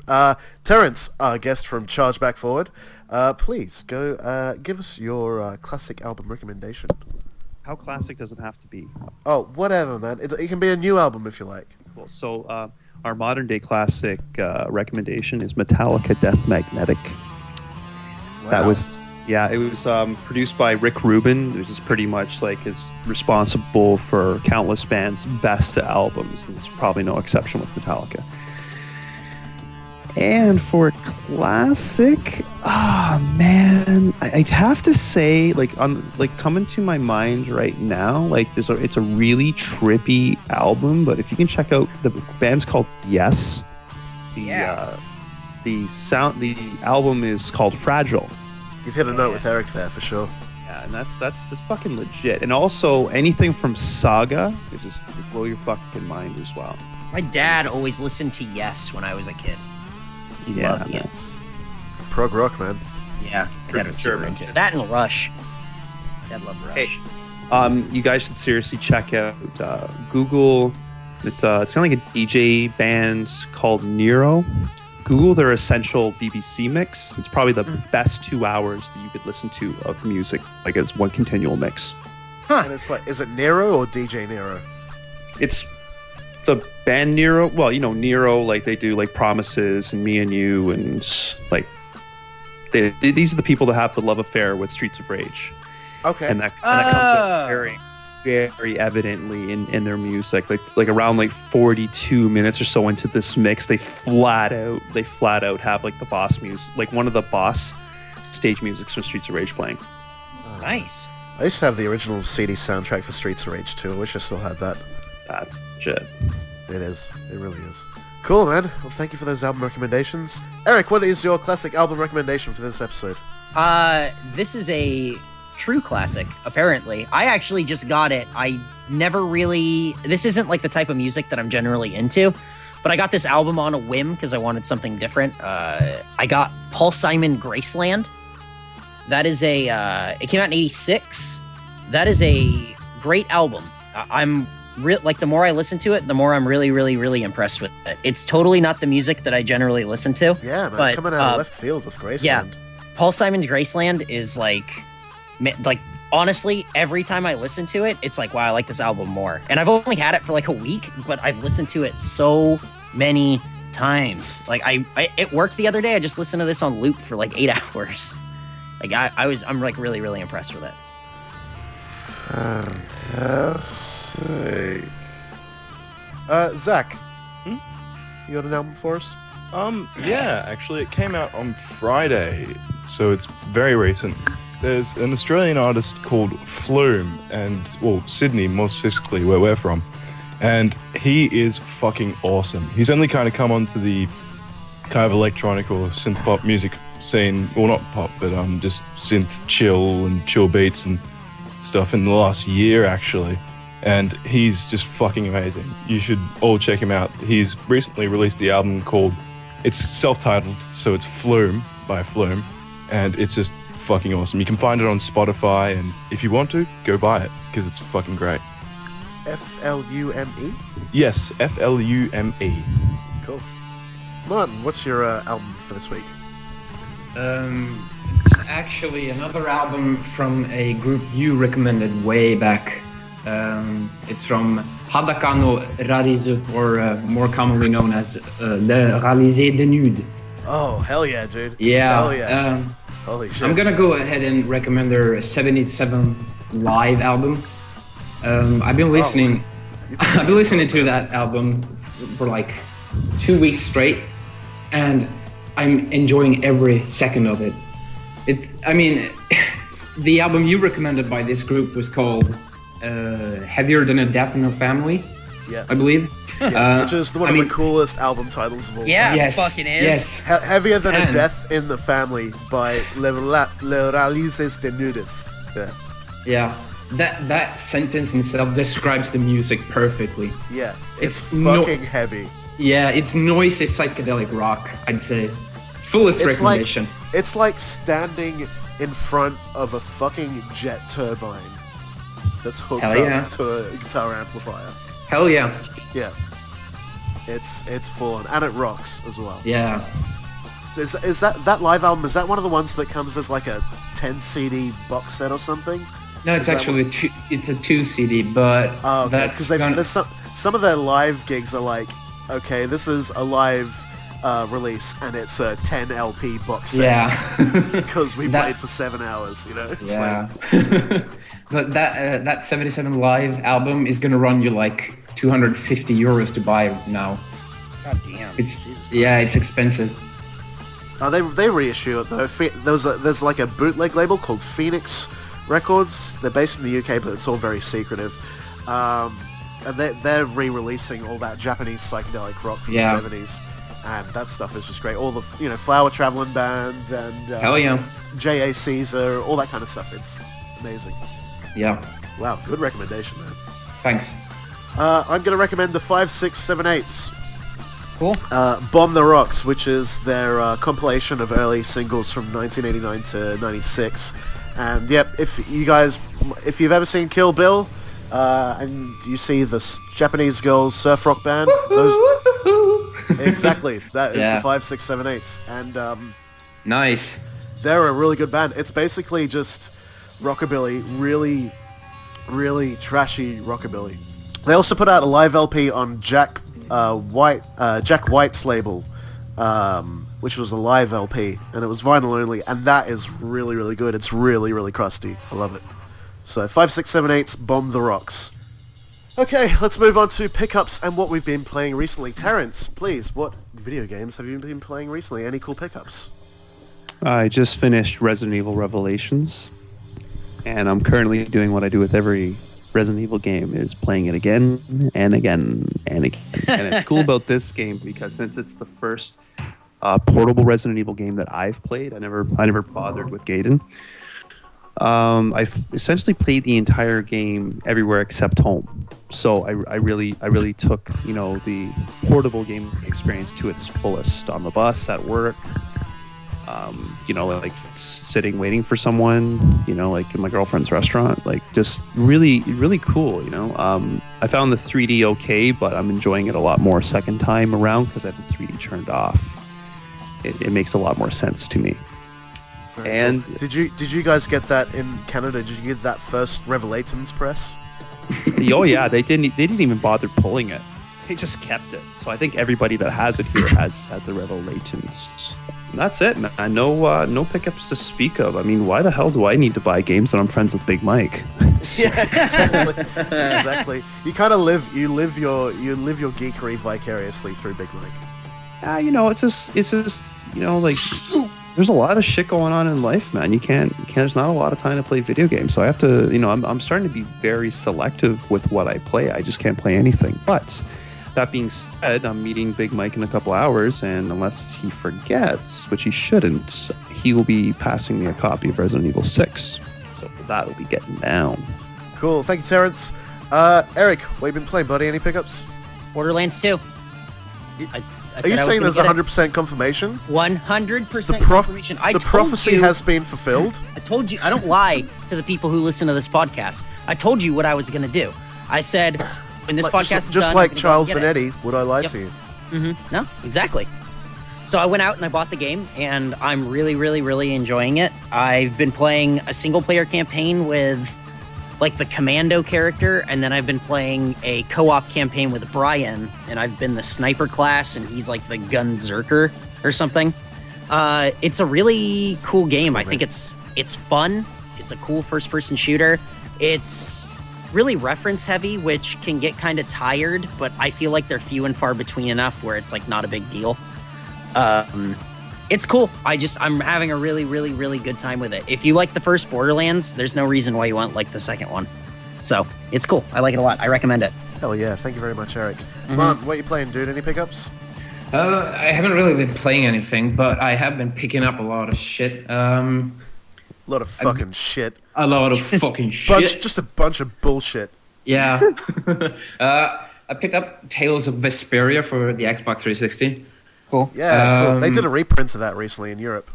Yeah, they did. But I had to get the American copy to be able to play on my Japanese 360.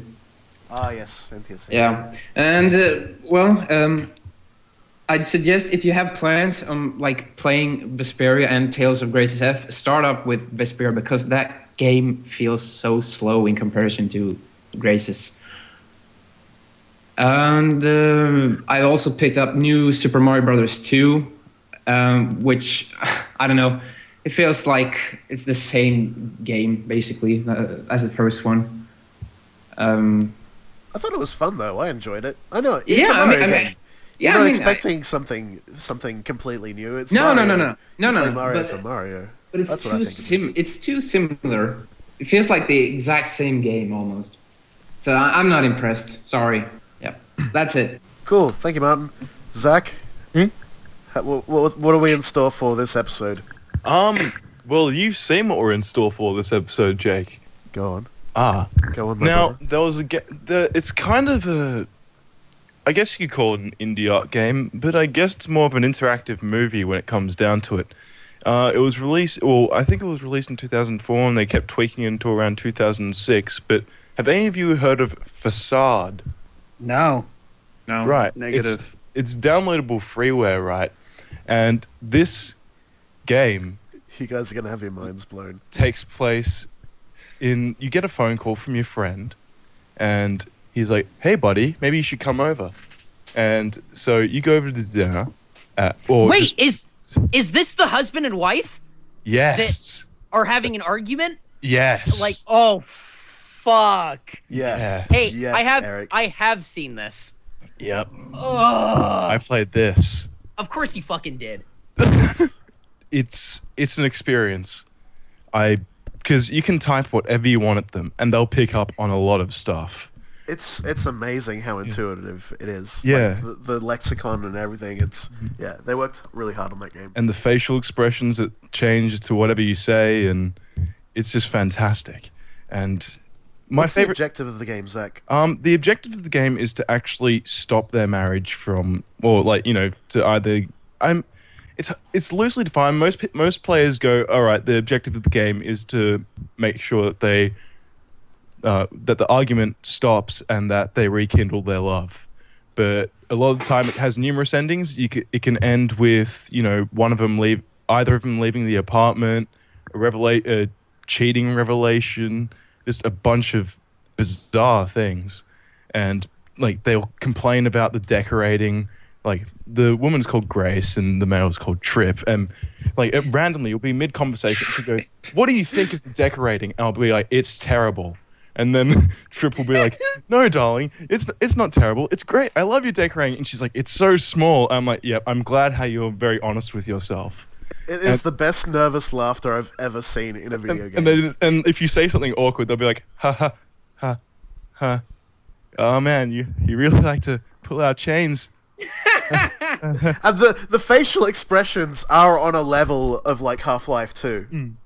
It's incredible. Yeah, and like sometimes I remember going up and I was midway through and I was like, "Hey, hold on, I'm actually getting somewhere in the game." And then I went up and I kissed the male on the lips in front of his wife. Oh my god. Jesus Christ. And he was he stared open mouthed, just going. And then I did it again, and I went over to his wife and kissed her on the lips. And then I told them to suck my dick, and then they're like, "You have to go," and they kicked me out. That's how you lose the game. You get kicked out of the apartment. But I like to see what wacky shit I can get away with. I mean, so far the easiest way to like fail straight away is when buzzword. The buzzword. Is that where you're going? Yes. Right. Oh my god, guys. In the game, I don't know what the developers were thinking of, but if you say the word melons, like as in the fruit, they will stare at you shocked. and most of the time they'll kick you out and just be like, They lose their fucking mind. they go nuts at the word of melons. Like one time I knocked on the door. It was like, and it's like, hey, it's like, oh, hey, Gonzalo, buddy, how are you? And he's about to invite me in. And I just go, hey, do you like melons? And he just stares at me, shocked, and he closes and walks. And Slams the door right in your face. Yeah, and I was like, whoa, did I fail already? Shit, they really don't like melons. Like you could say tits or anything or like nice breasts, but the moment you say melons, they just lose it. Hey, Terrence, video games are art. Video games are art. I don't know, man. That sounds like an experimental art movie. I'm actually gonna play that. Yeah, I'm gonna give that a damn play. But you got to play it like, I mean, try and do your first run through like trying, because eventually you just can't help it, and like you'll knock on the door and they'll open the door, and then you'll be like, "How about you suck my dick?" And they'll close the door. Or you see how and you can upload videos or like save your scenario that just happened, and I remember when I hadn't seen the ending yet, and everyone in this thread on a certain video game board was just really waiting for someone to finish the game and just show what happens like when you get them to rekindle their love. And they were so close. They were in the middle of like rekindle, like they were in the middle of going like, oh hey, we should talk about our problems, blah, blah, blah. And he just goes, melons, and he gets everyone was infuriated. That's the thing, though. It's really hard to finish that game and complete it. But now that you know that there's this keyword that's been programmed in there somehow, or it's a glitch or something, and you're like 2 hours into the game, they're nearly reconciled, and it's gnawing at your brain. You're trying not to say melons to these people. You just can't help it. They're about to get back together, and all of a sudden, melons, shocked faces. You are escorted out of the building. You know what? I'll sum this game up like very simply. It's a test. As soon as you discover that buzzword, it's a test of how much of a fucking asshole you are. The longer you stave off saying melons to them because you want to see a fucking reaction from someone because you're a sad lowlife and you have nothing to do but annoy people all the time. Not me. But that's not you. That's some other guy. That's not you. Yeah, not me. But give it a go. It's fantastic. That game again is Facade. Facade. Accented C. Yes. But you don't have to type that into the Googles. No. Melons. Oh, get out! You know what, Martin? I think you have to go. We'll be fine. You just have to leave. So, Terrence, when can we expect to see Chargeback Forward on Machinima? I don't even know how it works, to be honest with you. Like I don't. Like I'm not sure. I'm not sure if we'll show up on anything other than featured video, unless we end up doing an actual show for them at some point. But I think right now we're just kind of focused on getting more regular on our on Chargeback Forward, and we've quietly and unofficially launched a second channel that's been around for a while. We're just starting to use it, and it's more for the purpose of like outtakes and deleted scenes, lost episodes, commentaries, stuff that wouldn't fit on our main channel but still want to share. Like example, we're regulars on a RetroWare TV show called The Video Game Years, and so that's a good show. I've been enjoying that a lot. Yeah, the guys that are responsible for that, John and Joey, they asked just like, hey guys, like if you want, you can start posting the videos on your site just so we can get it out to as many people as possible. So it was like the first video I posted on our sister channel, which is Parker 6 Product. But we're gonna we'll make an announcement officially when we actually have some more content on there. But yeah, when it comes to Machinima though, we've been talking about the video equivalent of Vaporware for a while. It's codename Level 6, which is our next big video. It's our follow-up to the ST Snatcher one in terms of like that type of quality, but it's we don't interrupt the flow with an unboxing in the middle of the video. So it plays as a straight. We go from the most epic unboxing ever recorded to just kind of getting rid of the unboxing and just having like a flat out like short story. But shot for shot apocalypse now. I mean, come on. Can I quickly give a shout out to someone? Absolutely. Joey Palazzo for making that fucking awesome fan video. Absolutely, yes. Thank you for that, Joey. Very good. A highlight from episode 19. Very cool video. Thank you for that, Joey. So yes, please, Terrence, give us some URLs. Where can we find you? Where can we find Chargeback Forward? All right, for the people that don't know the YouTubes, you can check us out at chargebackforward.com. Pretty straightforward. We're on YouTube, youtube.com/chargebackforward. Also, even though it hasn't really been launched yet, check out our sister site, which is Parker 6 Product. There will be a link on the YouTube page for that. And then we've absolutely hoarded ourselves up in social media. So we are CBF Show on Twitter. Look for us on Facebook. We have a fan page, and we also have our individual pages, which there's links to on the YouTube page. And I just started Instagram, and that genius project is Terrence and Phillip. So Instagram.com, Terrence and Phillip. And that's it. That's all. You can invade our lives as much as you want. And yeah, thanks for having me, guys. It's been a blast chatting with you from all corners of the world. Yeah, man, very much thank you. And we're looking forward to what happens with Machinima and Chargeback Forward in your new partnership. Yeah, absolutely, man. It's been a blast right through Cortana for having you. Good stuff. Good stuff. That ends the show right there. Write to us, gamingcultpodcast@gmail.com, facebook.com/gamingcultpodcast. Gentlemen, thank you for coming. Thank you. Thank you. Brian, 100% confirmed. 100% confirmed, Brian. You guys can go to twitter.com/Dubyon, DUBYON, and thank him personally for being at PAX Australia. 100% confirmed. We'll see you next time, guys and girls. Bye.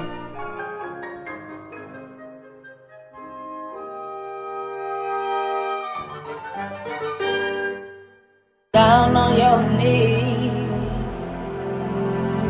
pray, standing in my room.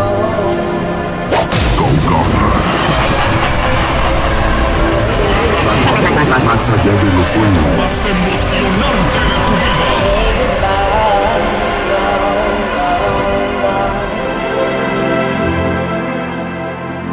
When you're dreaming with a broken heart, giving up is the hardest part. Takes you in with a crying eye, wondering could you stay my love? Will you wake up by my side? Now she came, she's gone, gone, gone, gone, gone.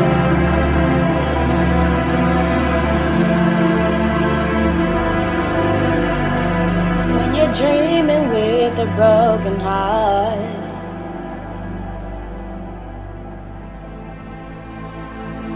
the giving up is the hardest part.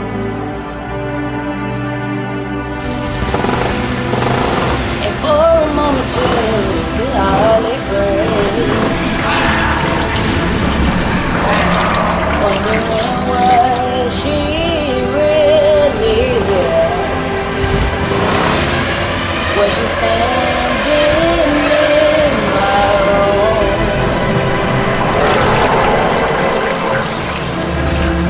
No, she's not. So she's gone, gone, gone, gone, gone.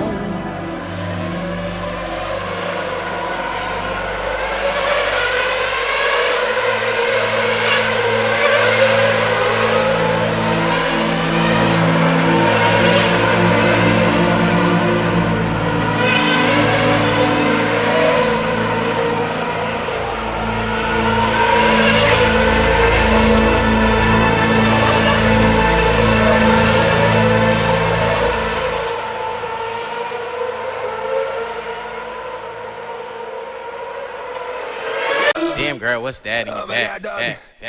Oh my God! Real rap, I'm trying to hit that. From the back, trying to make shit clap. Oh my God, what is this shit? Make shit clap from the back. Hit that. Real rap, I'm trying to hit that. Damn, girl, what's that in your back? That in your back. that in your back, that in your back, that in your back, that in your back. I'm trying to hit that. Damn girl, what's that in your back, that in your back, that in your back, that in your back, that in your back. Make shit clap from the back. I'm trying to hit that from the back, that from the back, that from the back, that from the back, that from the back, that from the back, that from the back. Trying to hit that, hit that, hit that, hit that from the back, hit that, hit that, hit that, hit that, trying to hit that. Damn girl, what's that in your back? That in your back, that in your back, that in your back, that in your back, that in your back. I'm trying to hit that. Damn girl, what's that in your back? That in your back, that in your back, that in your back, that in your back, that in your back. I'm trying to hit that. Damn girl, what's that in your back? That. Real rap, I'm trying to hit that. I get, I get, I get, I get, I get, I get, I get, I get, I get, I stop, hit it from the back, from the back, from the back, from the back, from the back, from the back, from the back, trying to make shit clap from the back, from the back, from the back, from the back, from the back, from the back, from the back, trying to make shit clap from the back, from the back, from the back, hit it from the back, from the back, from the back. Let's go, baby. I get, I get, I get, I get, I get, I get, I get, I get, I get, I get, I get, I get. Oh, damn girl, what's that in your back? That. Real rap, I'm trying to hit that. From the back, trying to make shit clap. Hit that. From the back, hit that. I'm trying to hit that. Damn girl, what's that in your back? That in your back, that in your back, that in your back, that in your back, that in your back. I'm trying to hit that. Damn girl, what's that in your back? That in your back, that in your back, that in your back, that in your back. Make shit clap from the back, I'm trying to hit that.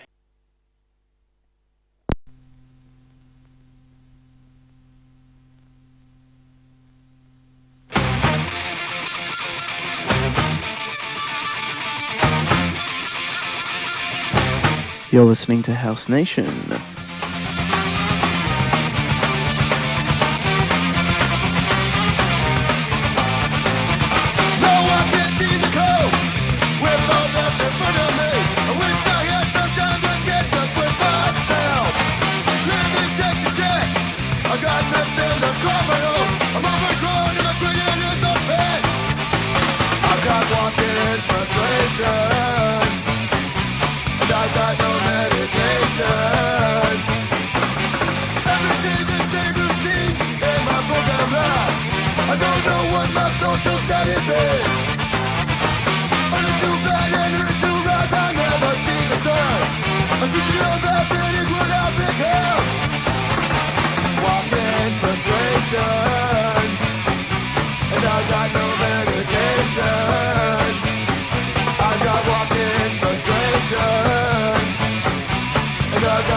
And now I'm unemployed.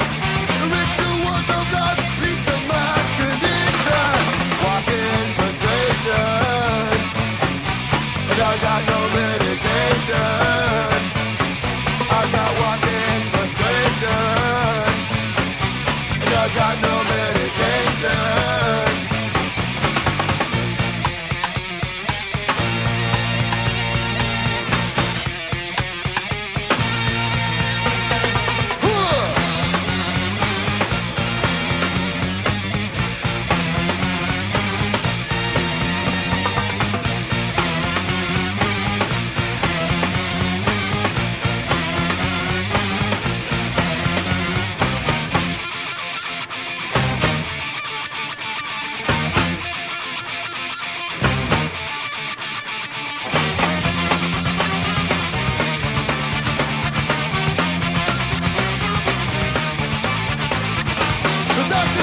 Take it easy because this isn't healthy.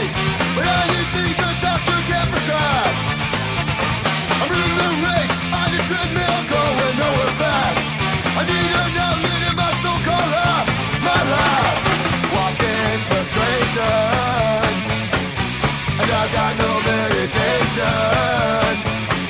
I got walking frustration.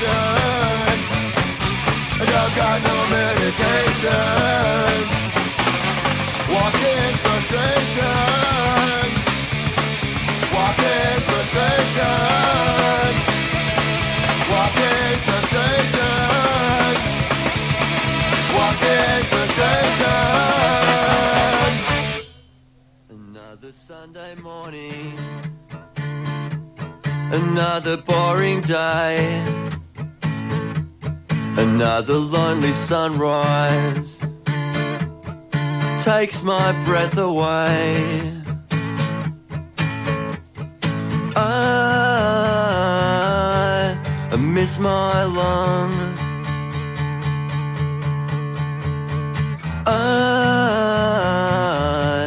I miss my lung. I thought you'd never leave me.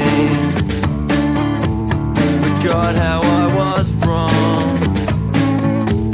A part of me is missing. It seems it's been so long. Well, I miss my lung. After all the songs I sung, I miss my lung. I tried to forget you and live with my regrets. I tried not to miss you. I recall your lovely breath. I miss my lung. As vital as the sun, I miss my love. Worse than a broken heart. Worse than a poison tongue. Worse than an evil eye is my missing love.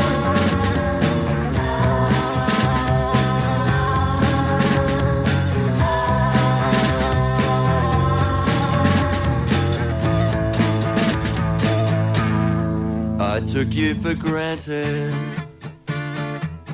It's ended up in tears. I miss you more than showers. It's been about a year. I loved you like no other. Oh, how can I live on? I hope that you can hear me. It's for you I wrote this song. I miss my love.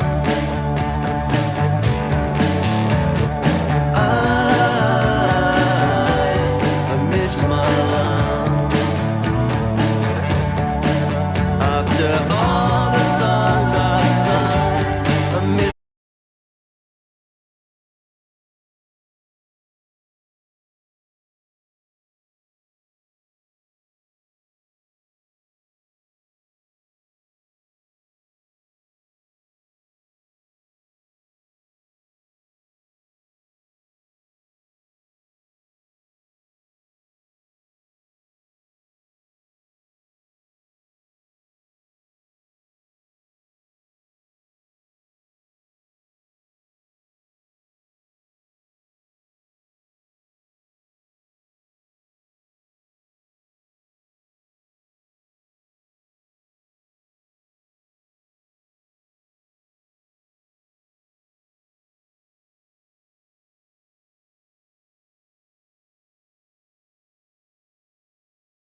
I've almost lost my mind.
Welcome back. You were just listening to basically a small portion of DJ Paul Holden World Series disc there. Great compilation. You have to get your mitts on it now. It's probably one of the best hardcore techno CDs available, I think. Anyway, that was just a small sample from it. It goes for about, like 80 minutes or something. It's really good CD. You have to get your paws on it. You're listening to House Nation on Radio Northern Beaches, 92.1, 93.7 FM. And now I think we'll go to a Little Jungle, because I just like that stuff so much, you know. So here it is, DJ Gunshot for you. You're on House Nation. Brock wine, brock a man's spine. Watch right now.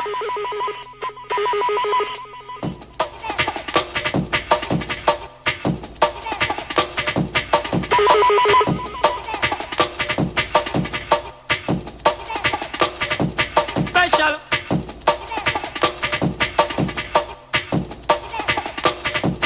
Brock wine.